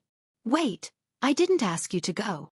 Dustless stopped Veronica and said, when you take a bath, you only wash the upper body. Don't you need to wash the legs and feet? Are you kidding me? Veronica felt that she was about to be driven crazy by Dustless. Men and women are different. If I help you wash there, how can I face others in the future? This guy is too unreasonable. I have said that I am training you. Only by abandoning the so-called shame can a person go further and walk a longer road. Dustless said righteously. Veronica scolded Dustless for being shameless in her heart.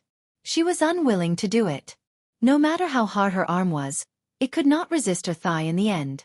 In desperation, Veronica could only come back with a sullen face. She squeezed some shower gel in her hand and helped Dustless wash his lower body with resentment. Be gentle. Dustless, who had closed his eyes, suddenly stared at her because Veronica touched his most important part. He suddenly scolded her angrily. This is second only to my life. If I break it, you can't afford to pay for it. It was not that Dustless was looking for trouble, but Veronica seemed to be deliberately using a lot of strength. This is the strength of this princess.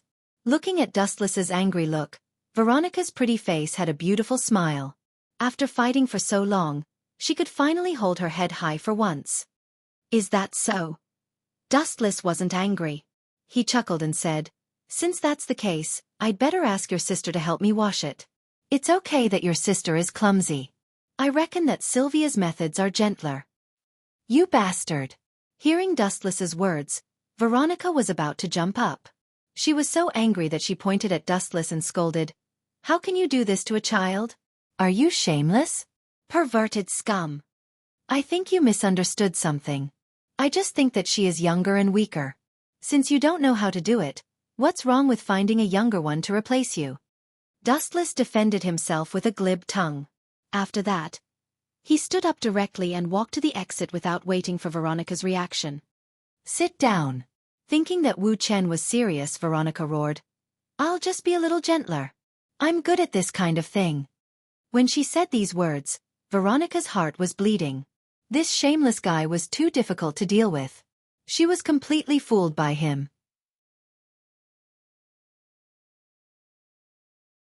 Chapter 13. I know I'm handsome, but I still feel embarrassed when you stare at me like that. Dustless deliberately made a bashful appearance, but Weaver Thousand Winters seemed to be made of iron. She didn't care at all. Her eyes were still fixed on the cheeks that were close at hand.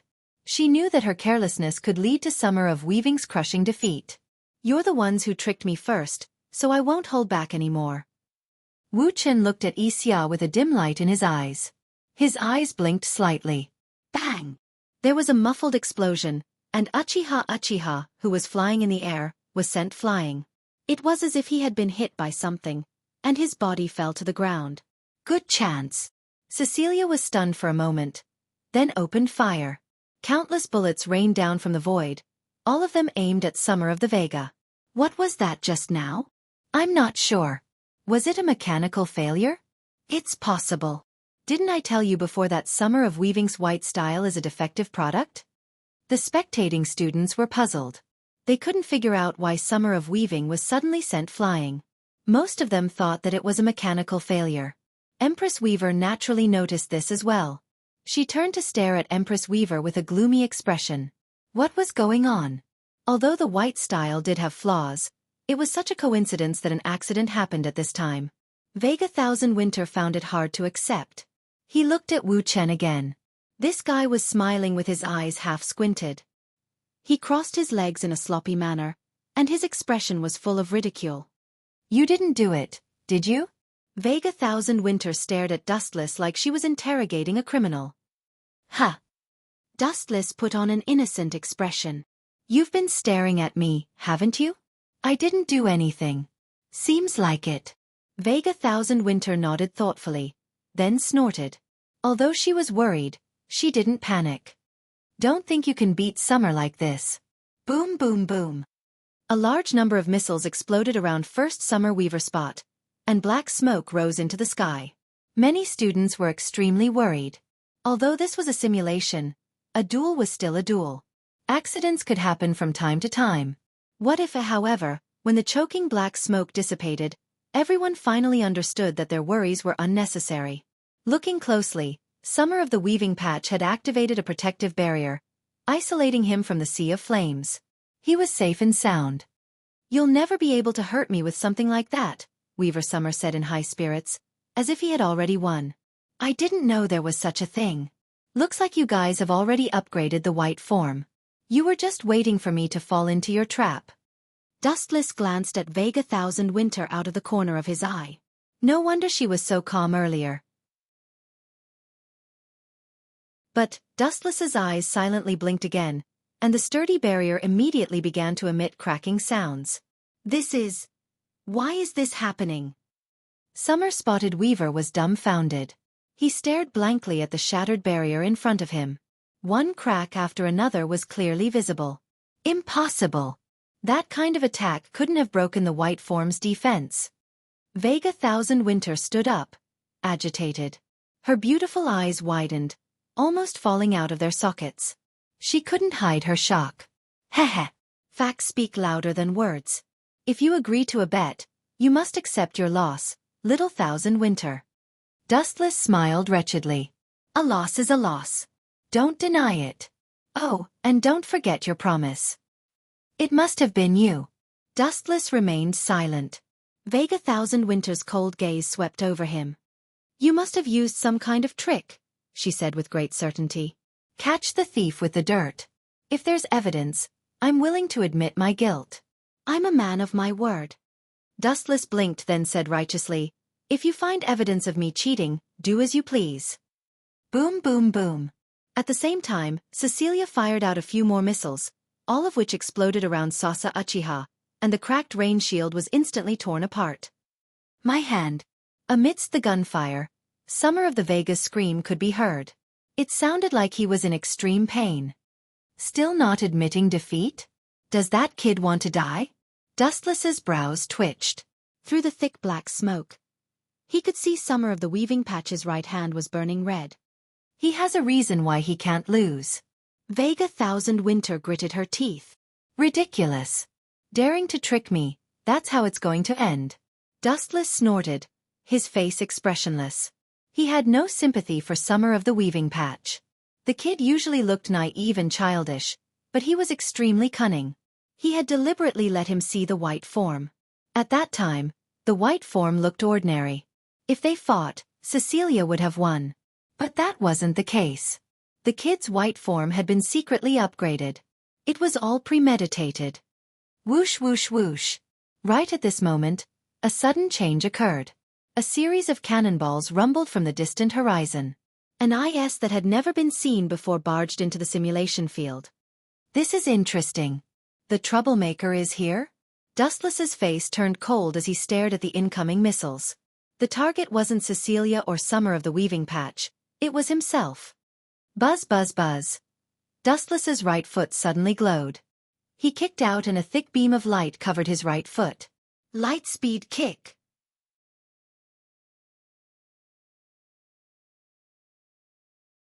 Chapter 14. It wasn't that Dustless was trying to scare her. The ball that Sylvia had obtained already strongly rejected her because she didn't have the talent to become a dragon nurturer. If she didn't communicate with it, there was no guarantee that something would go wrong. You're that kind? Veronica asked suspiciously. Don't tell me you really want my sister. If I have any ideas about her, none of you can stop me. You can just accept it silently. Dustless replied indifferently. Don't feel embarrassed. Being chosen by me is a gift. You should sing my name day and night. Hum. Hum. At the same time, Dustless's stomach suddenly burst with a dazzling light. Then, his stomach suddenly swelled and became strangely bigger. What is this? Veronica looked at Dustless in shock. It was like seeing a ghost. How did his stomach suddenly become so big? She looked at Dustless and saw that he was also shocked. Veronica couldn't help but tease. Don't tell me, you're pregnant? Ha ha ha. A man is actually pregnant. Nothing is funnier than this. Unbridled laughter filled the entire room. Veronica felt that all the resentment she had been suffering recently was vented in an instant. There was nothing more satisfying than this. Humph. At the same time, a cold voice rippled. Even though it was just a simple word, the large room instantly became cold. It was as if time and space had changed and the stars had moved. It was as if they had suddenly reached the South Pole. Perhaps this was what the saying, one thought to heaven, one thought to hell meant. It's so cold. Veronica was so cold that she was shivering. She looked at Dustless, whose expression changed drastically in an instant. What do you want? Nothing. I just want to teach you a lesson. Dustless said indifferently. Then he added, sometimes, even if it's a joke, when it comes to some sensitive issues, you have to stop before going too far. Do you understand? The simple sentence contained a supreme order. Veronica was so scared that she hurriedly led the way, indicating that she understood. This fiend really couldn't be messed with. One sentence could send people to hell and never come back from it. You can leave, Dustless said slowly. Veronica hurriedly nodded and left. Dustless in this state was indeed a bit terrifying. His body radiated a power that made people tremble. Perhaps this is his true nature. He can destroy the world with a wave of his hand. Veronica's fingertips pierced into the tender flesh of her palm, and the burning pain finally calming her down. In that split second, she had walked back and forth from the gates of hell. If not for his good attitude and timely admitting his mistake, perhaps he would have already been buried by Dustless at this moment. Hum, hum, hum, hum, hum. After Veronica left, a ball of light flew out from Dustless's body and floated up slowly. At the same time, Dustless's slightly bloated stomach returned to its original size. If Veronica said that she was pregnant again, it would be awkward. He was a man with dignity. It hatched so quickly? Looking at the floating object of light, Dustless's sharp senses picked up the scent of life. Dustless's own energy fluctuations were also emitted from it. Perhaps it was because it had swallowed his own energy to grow. Ka-ka-ka. Ka-ka-ka. Ka-ka-ka. On the surface of the cocoon, there was a slight cracking sound. Immediately after, a head of long pink hair pierced out from within. Ka-ka-ka. The cocoon of light was still trembling, but after dozens of seconds, there was no movement at all. It was quite strange. Bastard, what are you looking at? You're just a mere human. Hurry up and save your great master. The life force in the light cocoon couldn't come out no matter how hard it tried. Master. Dustless couldn't help but laugh. He said in annoyance and amusement, I've lived for thousands of years. You're the first one who dared to make me call you master. Humph, I came out of your body. If I'm not your master, then who am I? The arrogant voice sounded again. It ordered arrogantly, You're just a mere human. You should obey our great dragon clan. The girl in the light cocoon was obviously a pure racist. The dragon clan was supreme. If that's the case, then come out yourself, my master. Dustless replied in a strange tone. Then, he lazily closed his eyes. You. Audacious human. How dare you disobey the orders of your master? The life force in the light cocoon questioned angrily.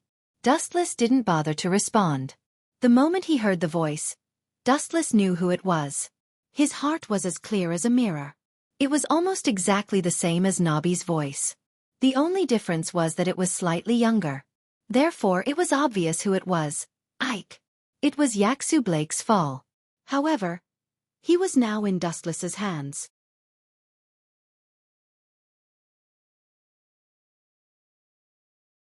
Chapter 15.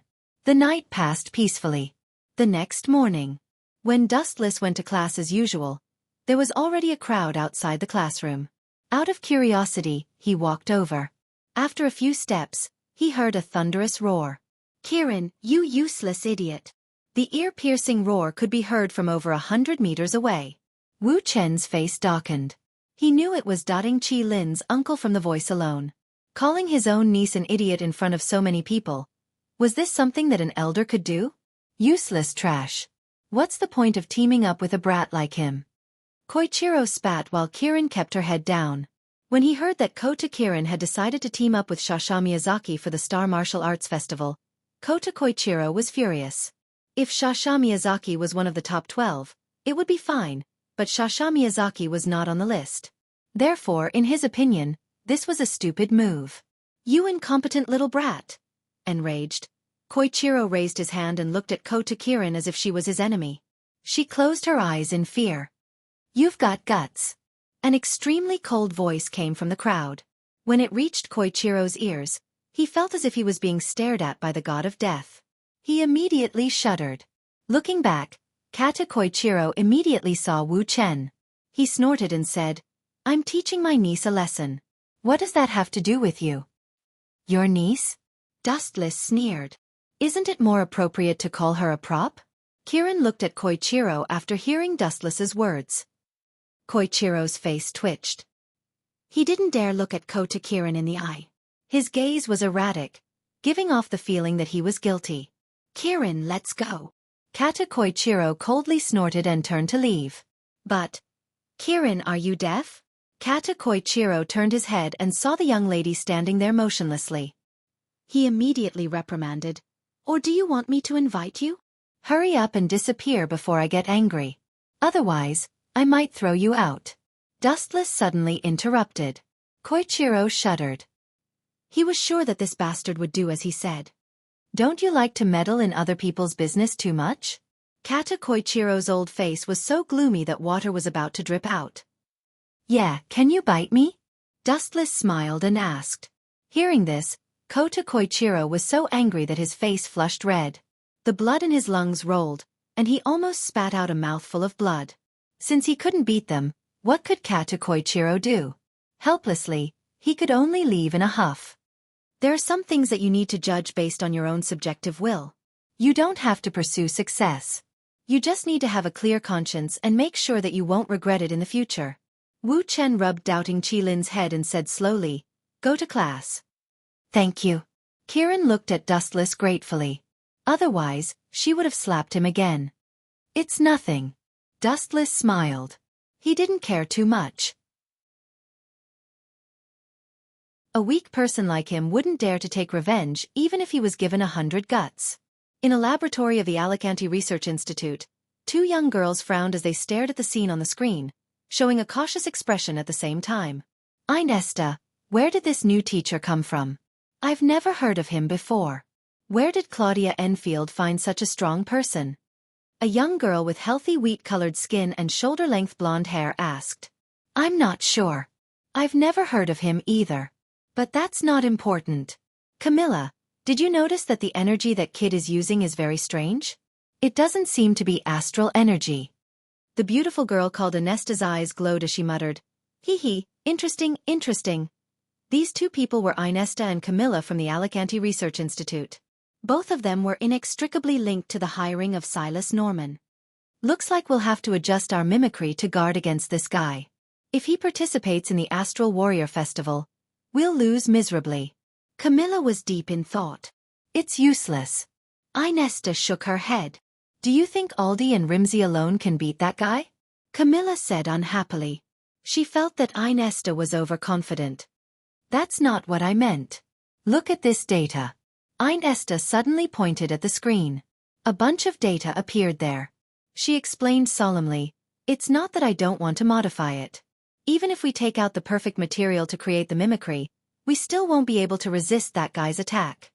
To put it simply, it wasn't that Inesta didn't want to modify it. The tragedy was that no matter how they modified it, it seemed that they couldn't resist the power of Dustless Void Flash. The metal that they used as experimental materials couldn't withstand it at all. The video that was shown on the screen just now was the scene where Dustless used Void Flash to destroy Silas Norman's mechanical puppets.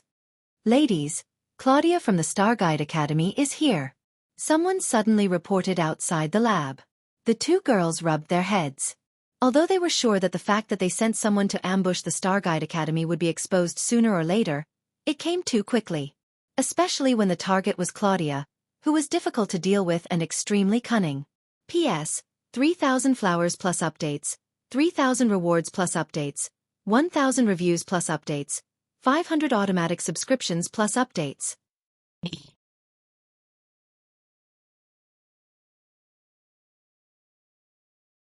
Chapter 16. You bastard. Can't you change your conditions? Yu Shi and Hu Tao looked at each other. Looking at the pitiful state of Yu, they had the same opinion that they should never sign the so-called master-servant contract. It was too dangerous. If they had the slightest thought of disobeying Dustless, the curse would be activated. It was a cheat-like ability that could not be avoided. "You don't want to sign the contract? That's fine too, but..." Buzz buzz buzz. Dustless's fingertips emitted a destructive light as he aimed at Hu Tao's head. "If I use this move, your sister's head will have a hole. Do you want to try? Little girl. You're so despicable."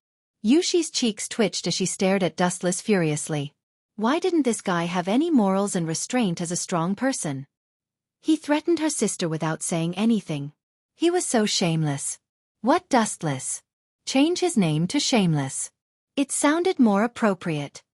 I'll sign it. Yushi gritted her teeth and was forced to agree. What about you? Dustless's gaze then fell on Hu Tao's face. He pointed the light at Yushi and threatened with a smile. If you don't sign the contract, I won't make things difficult for you. However, I'll leave a big hole in your sister's beautiful face. The two sisters heard this and cursed in their hearts. This despicable and shameless bastard was too shameless. I promise you. Hu Tao had no choice but to compromise. She had no choice but to lower her head.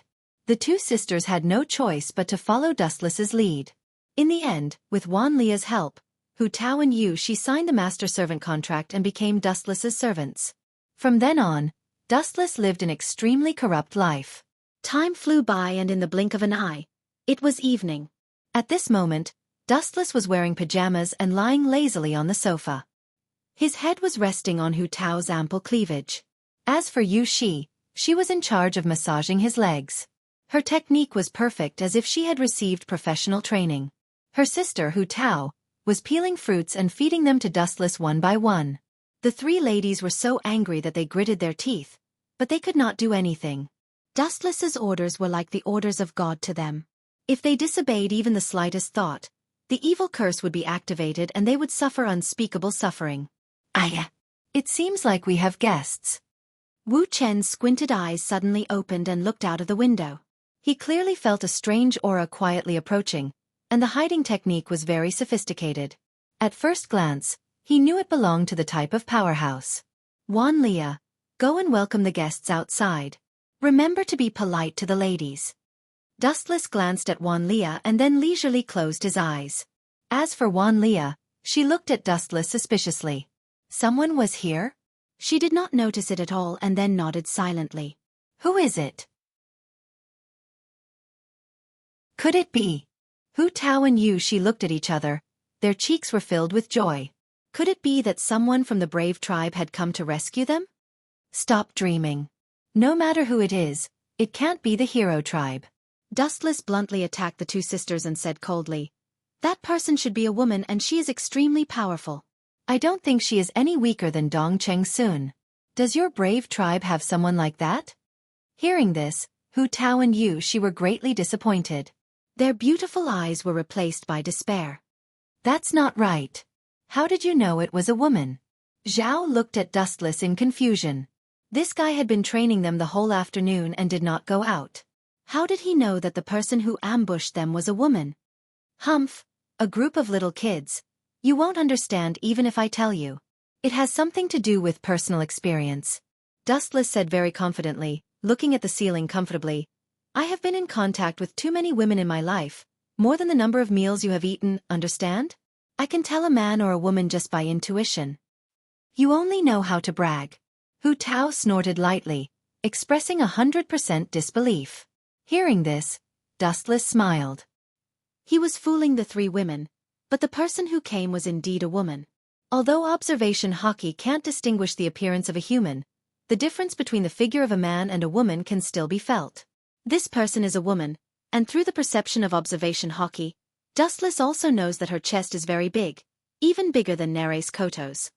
She is strong and has a good figure. It shouldn't be her, right? In Dustless's mind, a beautiful woman wearing glasses and a white coat immediately popped up. Creak.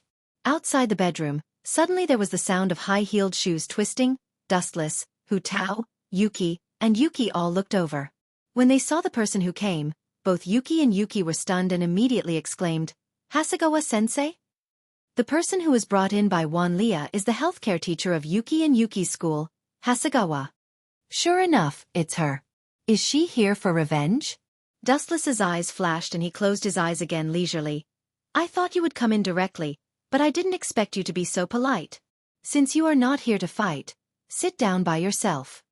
Hasegawa's beautiful eyes looked at Dustless, seeing this guy holding left and right, living a god-like life, and said indifferently, more lustful and frivolous than I thought, you are really a pervert. Hee. Lustful? Hearing this, Dustless laughed. Although he signed the master-servant contract, he didn't force the women to do anything excessive. How can he be related to perverts? Who are you here for? Dong Cheng Sun? Or Yuki and Yuki?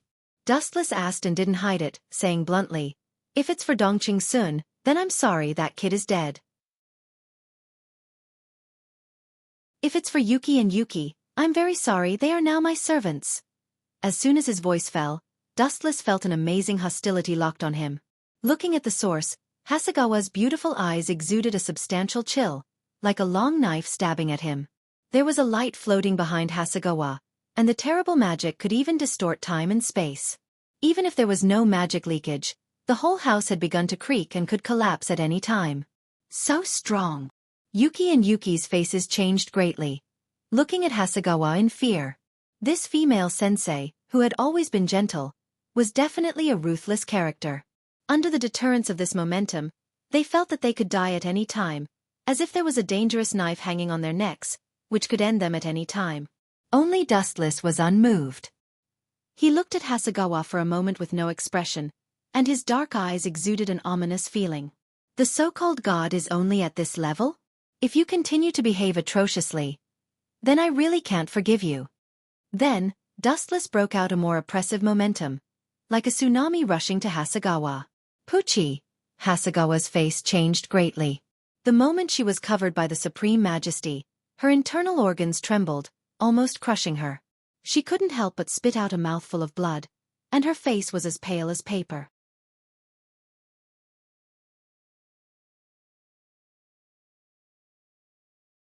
Chapter 17. What do you mean? Just say it. Ulysses frowned. She could feel that Dustless was implying something. Since this guy pointed out their weakness, he should be able to come up with a feasible solution. It's very simple. Your usage of Star Force is too simple. It can be expanded. Of course, it's not just you, the whole world is the same. Dustless's words stunned the three girls. Isn't the so-called Star Force used for combat? What's the use of it? Wang! At the same time, a wisp of golden light emerged from Wu Chen's fingertips. It was like liquid gold, and it was swimming around his fingertips. What is this?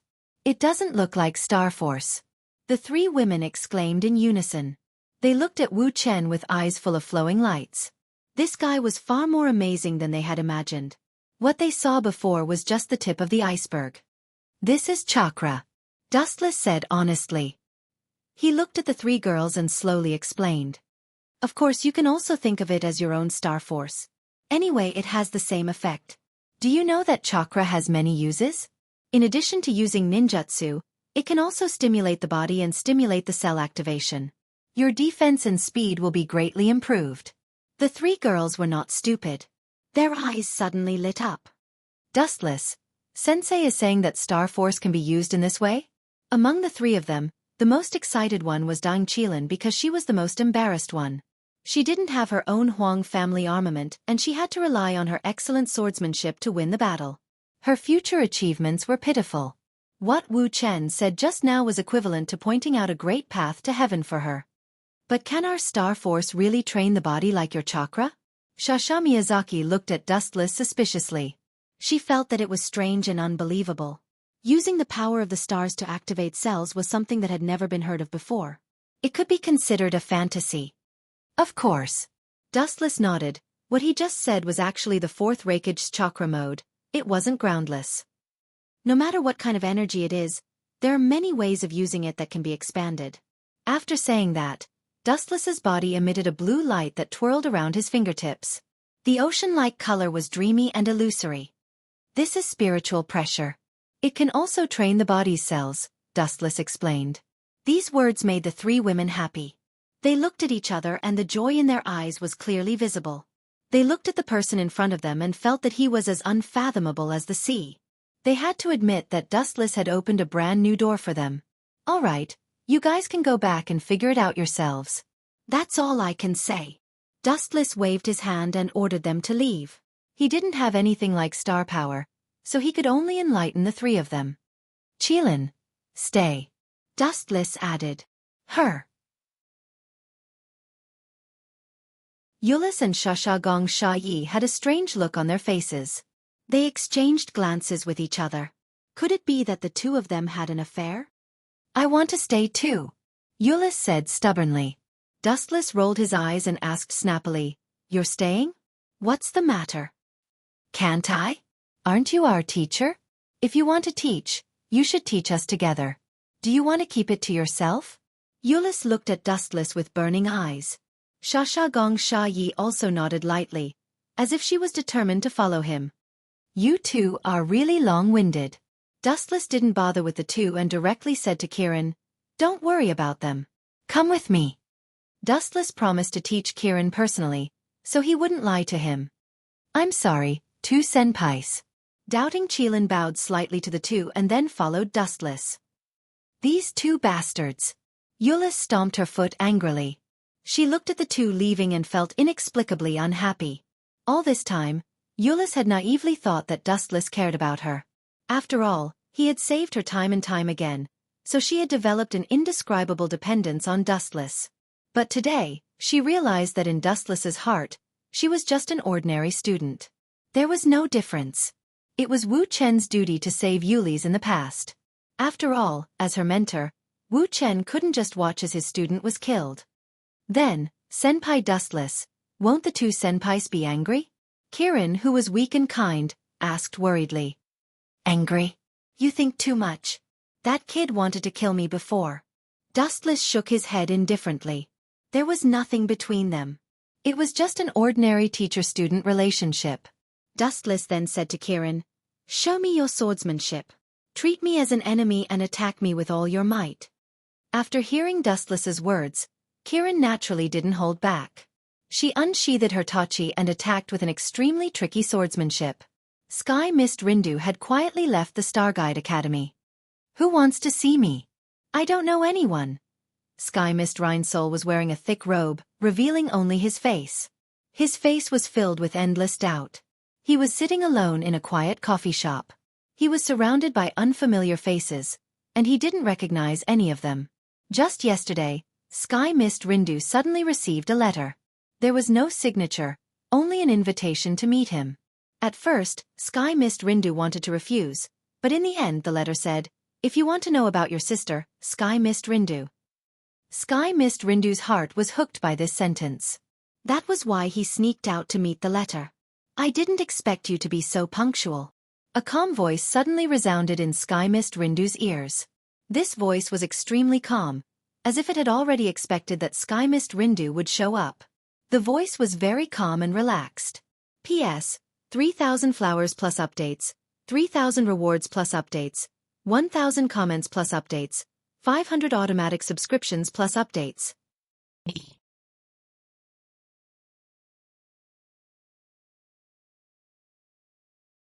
Chapter 18. Ha ha ha. That incestuous woman is finished this time. You won't go easy on her, right? Stacy laughed exaggeratedly while holding her stomach.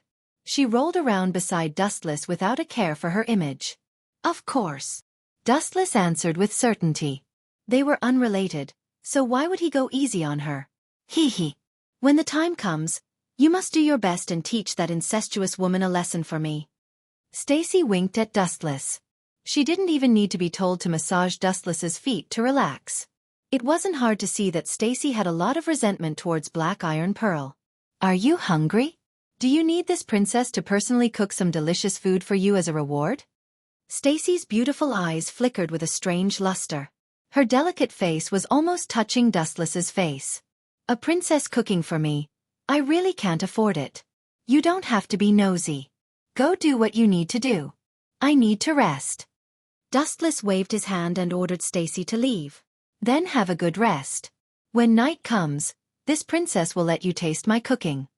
Stacy skipped away like a happy elf. She's really hopeless. Looking at the girl leaving, Dustless opened his eyes.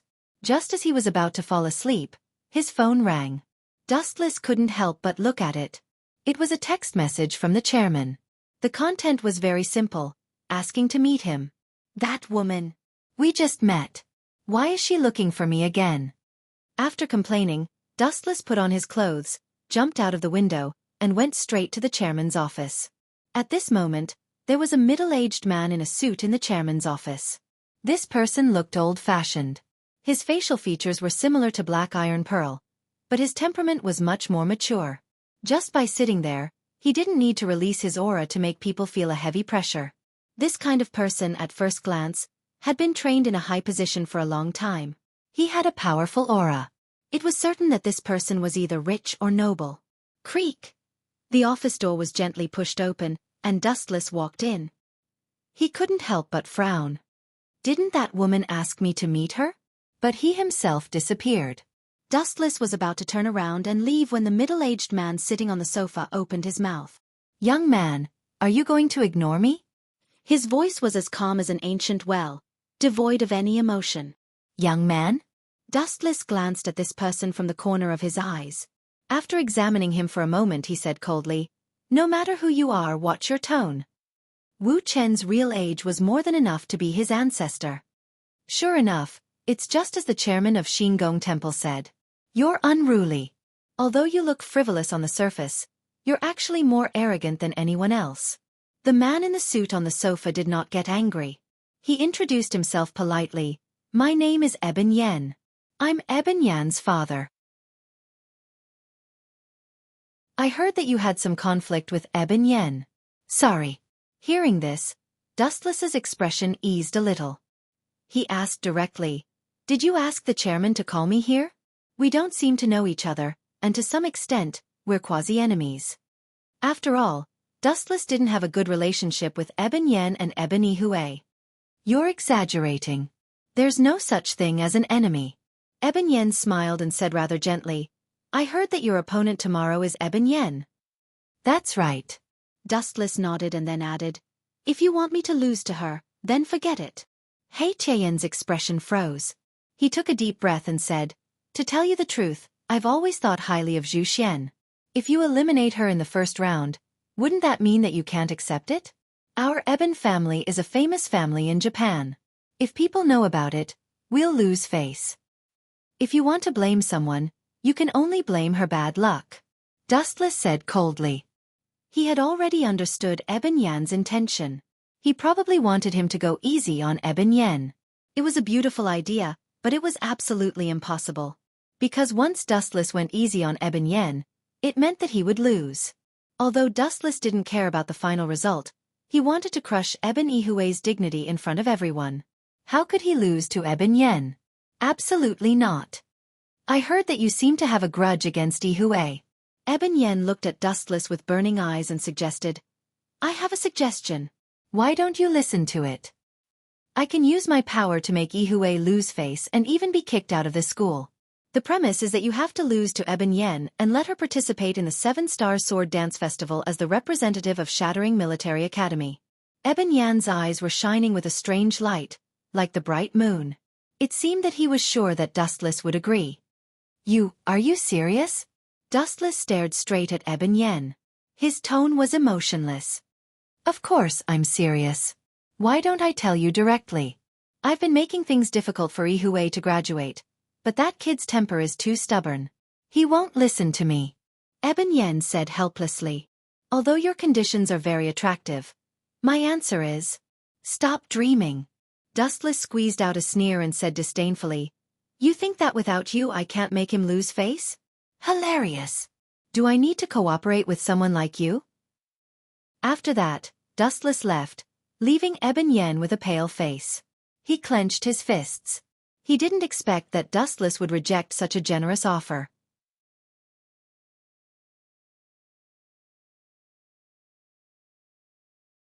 Chapter 19. Where's that demon? Dustless asked Konna. "You're willing to help me take care of it?"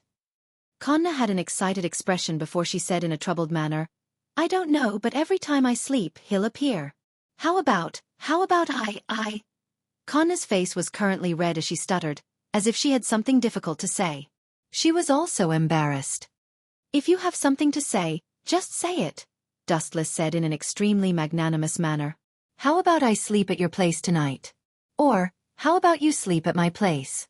That way you might be able to see that mirror demon." Konna lowered her head in embarrassment after saying this. It was quite difficult for a girl to make such a request. "I hope you can understand. I had no other choice. Not only did that demon keep harassing me, he even threatened my parents and caused them to be hospitalized. I can't forgive him for that." Kanna raised her head and looked resolutely at Dustless. Her eyes were shining brightly.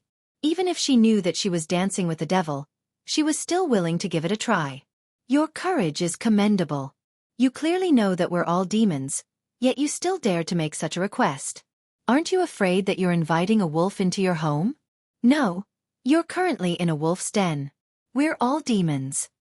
Dustless revealed his 10 black tails right after he finished speaking. His tails were swaying eerily like pythons, causing Kanna to uncontrollably shiver. I know, but I have no other choice. Kanna chuckled wryly as she explained, the reason why I believe in you is because Nulyongsen saved me once when I was young. Ever since then, I've felt that there really are demons in this world, but there are also good and bad demons. Just like humans, if there are bad demons, there will also be good demons. There are also good demons and bad demons. In other words, you're treating us as good demons? Since that's what you think, I'll be a good demon as well. Why don't you sleep at my place tonight? If that mirror demon really does appear, I'll destroy him. Dustless's eyes flashed coldly. Thank you for your generosity.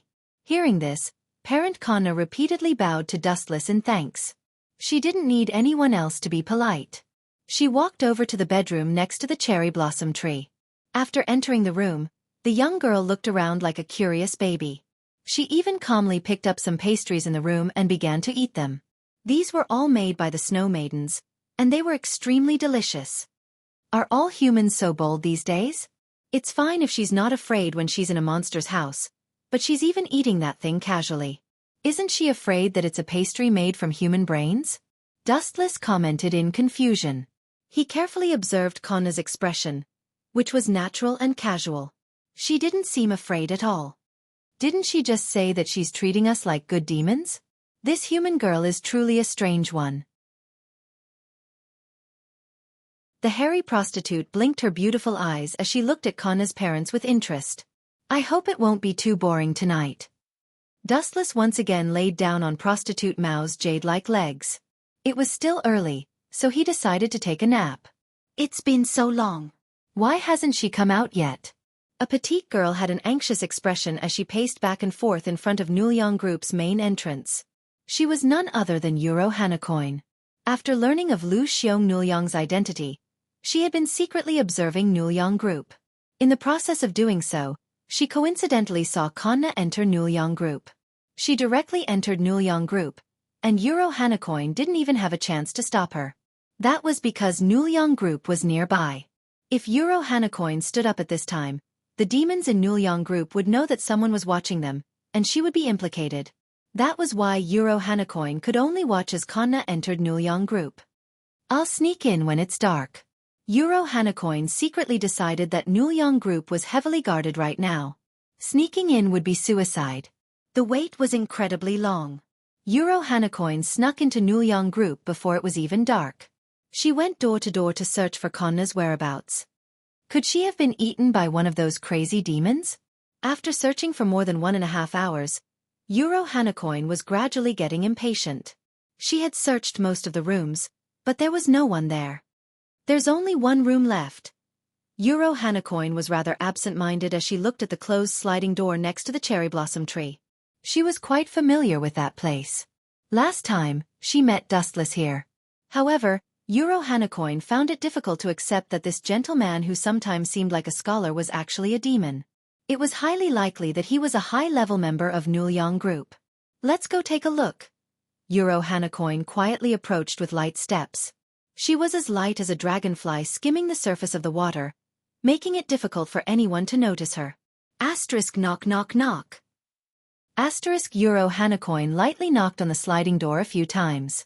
After more than 10 seconds of silence, she smiled faintly and thought to herself, very good, there's no one here. Asterisk whoosh. Asterisk Euro Hanacoin didn't even think about it as she directly opened the sliding door. However, the scene that greeted her stunned her. What exactly are you guys doing? Euro Hanacoin looked around and saw that Dustless was leaning over the table and drinking tea. Kanna was sleeping right next to him. Her sleeping face was incredibly sweet and cute. What shocked Euro the most was that Kanna was even snoring, and there was even saliva dripping out of her mouth. Euro Hanacoin's worldview was instantly destroyed. Is this still the dignified and beautiful Kanna from before? There's a powerful demon right next to you.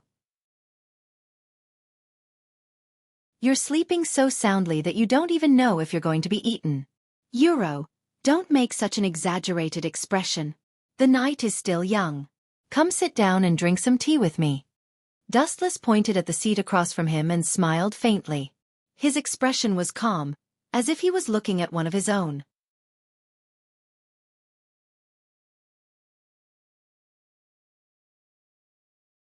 Chapter 20. The raging fire in the center of the arena was unstoppable. It filled the entire arena, including Black Iron Centipede. Damn it, damn it, damn it! Black Iron Centipede kept cursing. She tried to use ice magic to force the fire away, but the temperature was too high. The water that leaked out of her body evaporated immediately. You lost. Wu Chen's emotionless voice resounded through the audience. He said faintly, your nickname is Deep Sea Witch. Most of the moves you use are water. You have no chance of winning in front of this flame. Dustless's tone was as cold as a death sentence. Black Iron Centipede's pretty face turned pale. Water could suppress fire, but fire could also suppress water. Dustless's fire skills were obviously better, and Black Iron Centipede was suppressed. I admit defeat. Black Iron Centipede gritted her teeth and admitted defeat reluctantly. She had no choice but to admit defeat. The fire around her was like a cage. Black Iron Centipede couldn't move an inch, and her water moves would be evaporated immediately. So boring. After the referee announced the winner, Dustless left alone. The next match was between Eben and Kirihara Shizuki, but it seemed that he would have to wait until the afternoon. Dustless wasn't interested in watching. It would probably be like the original work. Eben would be beaten up, and then Kirihara Shizuki would be killed. There was no one in the hallway of the dorm. Dustless put his hands behind his head and hummed along the way. Tap, tap, tap, tap. A figure tailed behind Dustless like a thief, hiding here and there. He had been following him closely. Strange, where is he? After turning a corner, the girl couldn't help but look around. To her surprise, Dustless had disappeared from the face of the earth. Are you following me? The space beside the girl twisted, and Dustless mysteriously appeared. Are you a human or a ghost? The girl was so scared that she kept backing away. Dustless's strange appearance really gave her a shock. If you're a ghost, then you're dead. Dustless replied indifferently. He stared at the girl's fair face and asked, You're Ice, right? You know me? The girl's eyes widened slightly. No, I don't. Dustless simply responded, and then said bluntly, But there are only two kinds of people who follow me. They either want to kill me, or they have something to ask of me.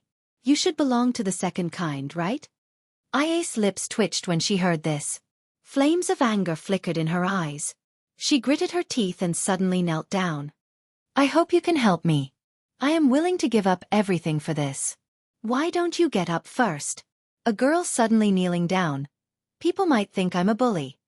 Dustless patted Ia's shoulder, and she slowly stood up. In fact, even if Ia didn't say anything, Dustless knew her motive.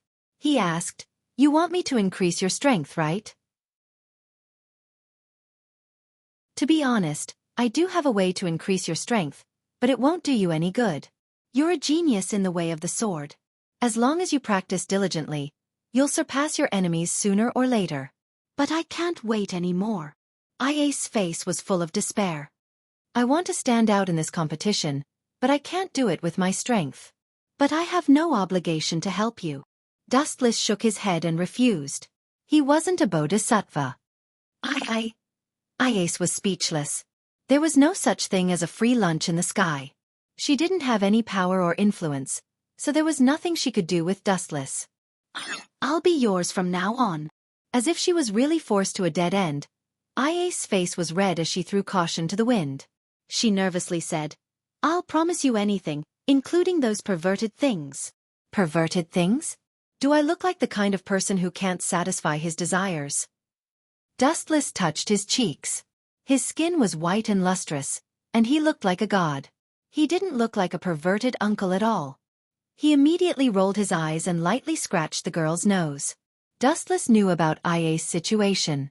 In order to protect her father's foundation, she was really going all out. She didn't even hesitate to dance with the devil. It's not as hard as you think. I'll give you a discount. You just have to do one thing for me. Dustless waved at Iace. The girl immediately leaned her ear closer. That's simple? After a while, Iace looked at Dustless in surprise. Simple? You're too naive. Don't just look at the surface of things. Dustless shook his finger and reminded her with a serious expression. Remember, don't get caught. Otherwise you might lose your life. Okay, you can go now. Remember to be careful. Dustless waved his hand. Iace left quietly. This girl is really naive. Isn't she afraid that I'm tricking her? Dustless looked at the departing Iace in a daze. He then went back to rest. It was almost evening. Dustless woke up from his deep sleep. His stomach was growling and there were no snacks in the fridge. Winner: Kirihara Shizumi. The sudden announcement spread to every corner of the school. Dustless, who was about to go to the cafeteria to eat, was stunned. Damn, is there something wrong with my ears this time?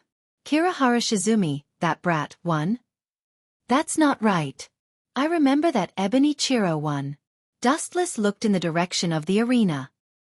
He immediately turned into a beam of light and rushed over. He clearly remembered that in the original story, Ebonichiro was beaten up violently. Later, his small universe erupted and he successfully counterattacked and defeated Kirihara Shizumi. But this time, with this kind of change, Dustless was wondering if he should go and finish him off. After all, that brat lost. He wouldn't meet him in the next match. When he arrived at the arena, Dustless looked at the center of the arena.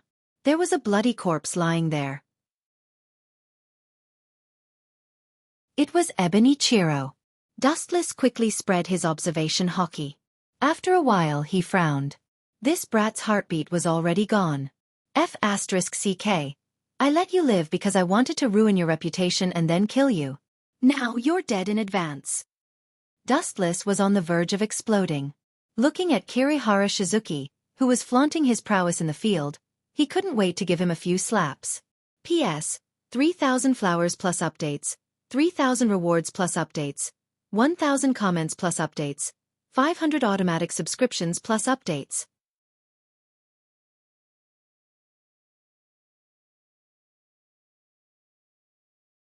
Chapter 21. Bang, boom, boom, boom. The power of Snowblast's punch was not bad. That seemingly weak fist exploded with a powerful energy wave and sent Mosquito Girl flying into the sky. Crack! That sharp and steel-like stinger also broke with a snap. This? Mosquito Girl looked at Snowblast in surprise. This woman had such a physical skill? Such powerful strength was not something a woman could possess. Furthermore, it was displayed by a human. Mosquito Girl was indeed shocked. Humph! Snowblast snorted arrogantly. After following Dustless for a while, she had to go through all kinds of crazy hellish training every day. Although there was still a long way to go before she could break through the limiter, her physical fitness had improved tremendously. It was a world of difference from before. Have fun with her, Snowblast. Dustless picked up a blade of grass from somewhere and held it in his mouth. His expression was frivolous, as if he already knew the result. Go to hell, human! The enraged Mosquito Girl turned and charged at Snowblast. The two of them were soon engaged in a fierce battle. Their attacks were exchanged and both wanted to kill the other. Bang bang bang, boom boom boom, ka ka ka. Not long after, a series of fierce battles began. The sound of explosions could be heard everywhere. Mosquito Girl was humiliated by her injury, so she used all of her strength to fight. Snowstorm also used all of his strength. If it was in the past, Snowflake would definitely be defeated by Mosquito Girl. He might even be killed instantly.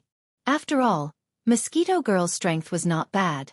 In the past, Snowflake was only the number 1 in B class. However, after following Dustless for a while, he did not give much advice on abilities. However, when it came to physical skills, Dustless gave crucial advice. Snowblast also increased her physical fitness, which was why she was able to suppress Mosquito Girl. Snowblast's explosive power was not any weaker than some strange people. Boom boom boom. The fierce battle continued. Although both sides won and lost, Snowblast also had wounds on her body. However, Mosquito Girl was even worse. Her left arm was broken and one of her eyes was blinded. Other than that, there were other injuries on her body. Overall, Snowblast still had the upper hand. Rumble! There was another deafening explosion. Snowstorm's attack was effective again. Mosquito Girl was blown away. Her body smashed into a 20-story building. She spat out a lot of blood in pain. The building collapsed, and Mosquito Girl was buried under the rubble. Nothing happened for a long time. Oh, you're finally at your limit? Dustless, who was leaning against the corner of the wall, couldn't help but look over. Although there were layers of ruins, through the perception of observation hockey, she clearly found that Mosquito Girl was on the verge of death. It's almost over. Snowflake, that mosquito isn't going to last much longer, Dustless said as he looked at the sweaty Snowflake. He took out a bottle of water from his pocket and tossed it to Snowflake. Gulp, gulp, gulp. After unscrewing the cap, Snowflake immediately began to gulp down the water. The whole bottle was emptied in about 10 seconds. She had used up a lot of stamina from the previous battle. That's it? This Mosquito Girl is also a useless piece of trash. Blowing Snow shook his fist and mumbled, I'm not serious yet. Is that so? Dustless's eyes suddenly narrowed and asked with a smile. You mean, you still want to play with her? Snowflake. Yes, I've been focusing on my physical fitness these days. I haven't found any suitable opponents. This Mosquito Girl is good, but unfortunately, she's not going to last much longer. Snowflake felt it was a pity. People's attitudes always change unconsciously. In the past, when she was a hero, Snowflake's goal was very simple: to destroy the monster and complete the mission. But now, since she followed Dustless, the so-called monster has completely become a role of a sparring partner. Her vision has changed. If you haven't played enough, you can punch that guy twice. Dustless smirked. Snowflake froze and said, Didn't Dustless Sama say that Mosquito Girl is not going to last much longer? That's true, but if she has nourishment, she can still fight. Dustless smiled mysteriously and said, I'll help her strengthen a little. Otherwise, she might be crippled by you again. Be careful later. Mosquito Girl's strength may become stronger. Snowblowing nodded heavily. He still looked incomparably confident.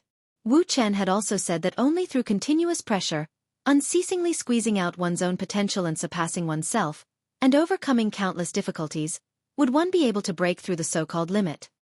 Rumble! At this time, the ruins that buried Mosquito Girl suddenly collapsed. She flew out with wounds all over her body. Looking around, there was not a single spot on her body that was not injured, and there were wounds everywhere with blood flowing out.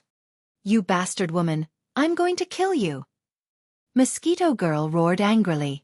Her eyes were bloodshot and she wished she could swallow Snowflake whole. It was a disgrace. She had been trampled on by a woman she had looked down on previously. This feeling was too painful. There was a reason why she had looked down on Snowflake. It was because Mosquito Girl had recognized Snowflake's identity. Previously, her withdrawal from the Hero Association had caused quite a stir and the entire world knew about it. After all, she was Tornado's sister. It was impossible for her to not be noticed. Mosquito Girl also had a certain understanding of Snowflake and knew that she was the #1 hero in B rank. Therefore, she did not take it to heart. But now, she had been hung up and beaten by someone else. Her arm had been torn off. She had lost all her face. Huff, huff, huff. Mosquito Girl was gasping for breath. Her throat was moving violently, and the frightening blue veins on her neck were bulging. Her lungs had been injured in the battle just now, and she did not know when she would die before she could catch her breath. You want to kill me in your half-crippled state? Snowflake crossed her arms in front of her and shook her right arm in a threatening manner. I think I can destroy you with one hand. Hee hee. You will regret it immediately. In a while, you will understand how stupid you are. Mosquito Girl sneered with a twisted face. Her sinister expression was enough to give one nightmares.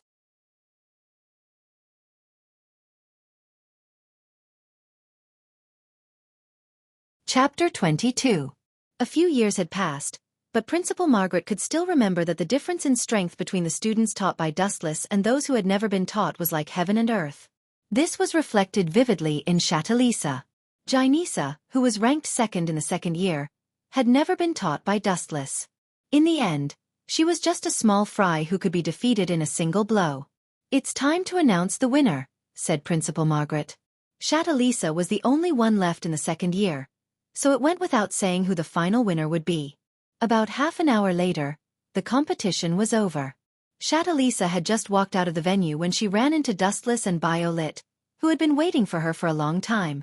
Unlike Shatalisa, Biolit did not choose the Pandora industry.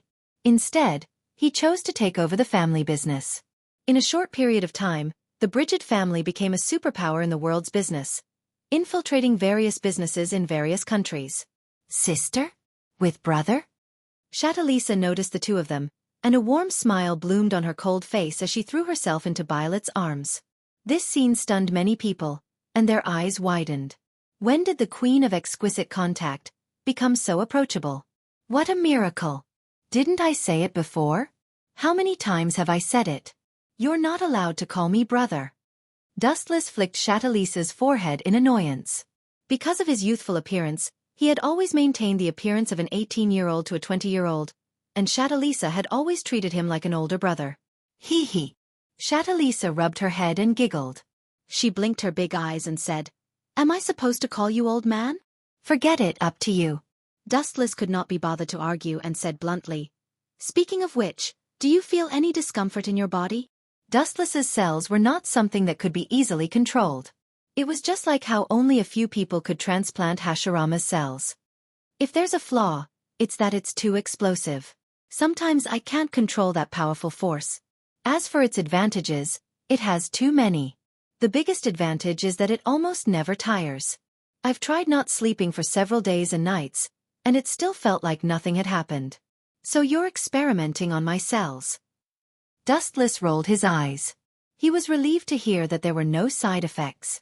In Naruto, many people died after transplanting Hashirama's cells, and Dustless's cells were stronger than Hashirama's, which meant that he was in more danger.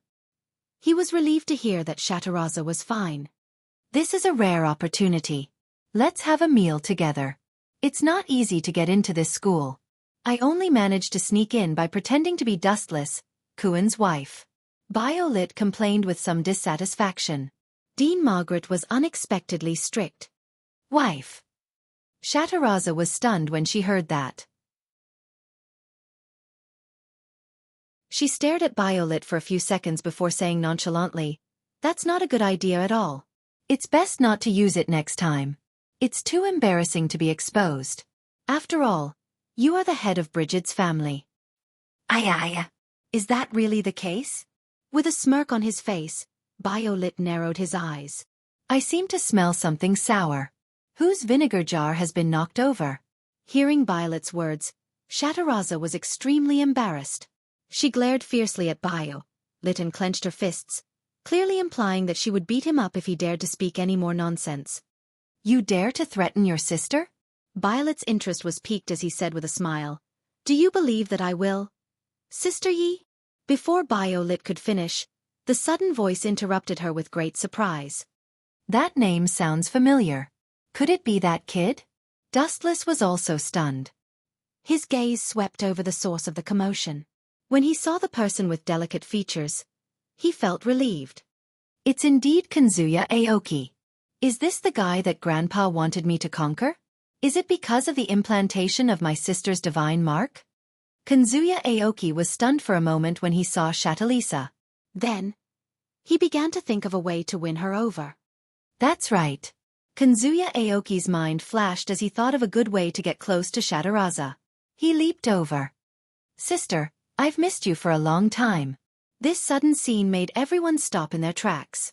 Kanzuya Aoki was about to hug Shataraza. Plop. Kanzuya Aoki hugged a body and was instantly overjoyed. "Grandpa, I succeeded." However, he soon realized that something was wrong. Kanzuya Aoki muttered to himself in confusion. "Why is this body so hard and so cold? Shataraza's body is clearly very voluptuous. I'm a man. My body is definitely not as soft as a woman's." I'm sorry to disappoint you. Also, can you send me away now? The sudden voice made Kazuya Aoki shiver. He looked up and saw Dustless's cold face. Damn it, why am I hugging this bastard? The corner of Kazuya Aoki's mouth twitched. An army of 100,000 alpacas ran through his mind. Do you really want to die that badly? Shataraza's gaze was as cold as a knife. Her eyes were filled with killing intent as she looked at Kazuya Aoki. If not for Dustless, she might have been the one hugged just now. Just the thought of it infuriated Shataraza. In her entire life, there were only 3 people who had ever touched her body. One was her mother, one was her older sister, Violet, who often fooled around, and the last was Dustless, who had personally taught her how to fight.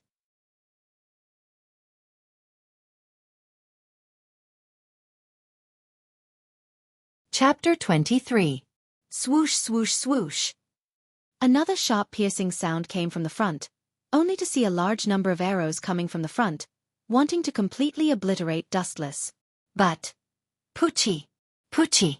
Poochie! His body was pierced through again, but the result was exactly the same as before. It was quickly repaired, and he was still unscathed. And the process of repair only took a few seconds. He can still release such a strange ability even after being poisoned? Red Assassin was surprised at Dustless's vitality. How could he not be affected at all after being poisoned? Then she coldly snorted. Then let me see how tenacious your little life is. Boom boom boom. At this point, it seemed that only the poison fog could defeat Dustless, so Red Assassin released all the poison fog without holding back. In an instant, the poison content in the lungs suddenly increased by several times, and even the sky turned purple. The most frightening thing was that the surrounding green grass and trees withered, and even the fertile land was drained of vitality, turning into an endless desert, as if it was in a purple death god's space. And Dustless was still standing there safe and sound. What's the use of this thing? Dustless quickly formed a seal with his hands and then shouted, Wind escape! Great breakthrough! Rumble! A strong hurricane whistled out from Dustless's mouth, and the purple poison fog that covered the sky was suddenly blown away. Tiske, this despicable guy! Red Assassin cursed, and her voice was slightly angry. If she had to find a natural enemy for the poison fog, it would be the wind. When the wind blew, the poison fog was dispersed.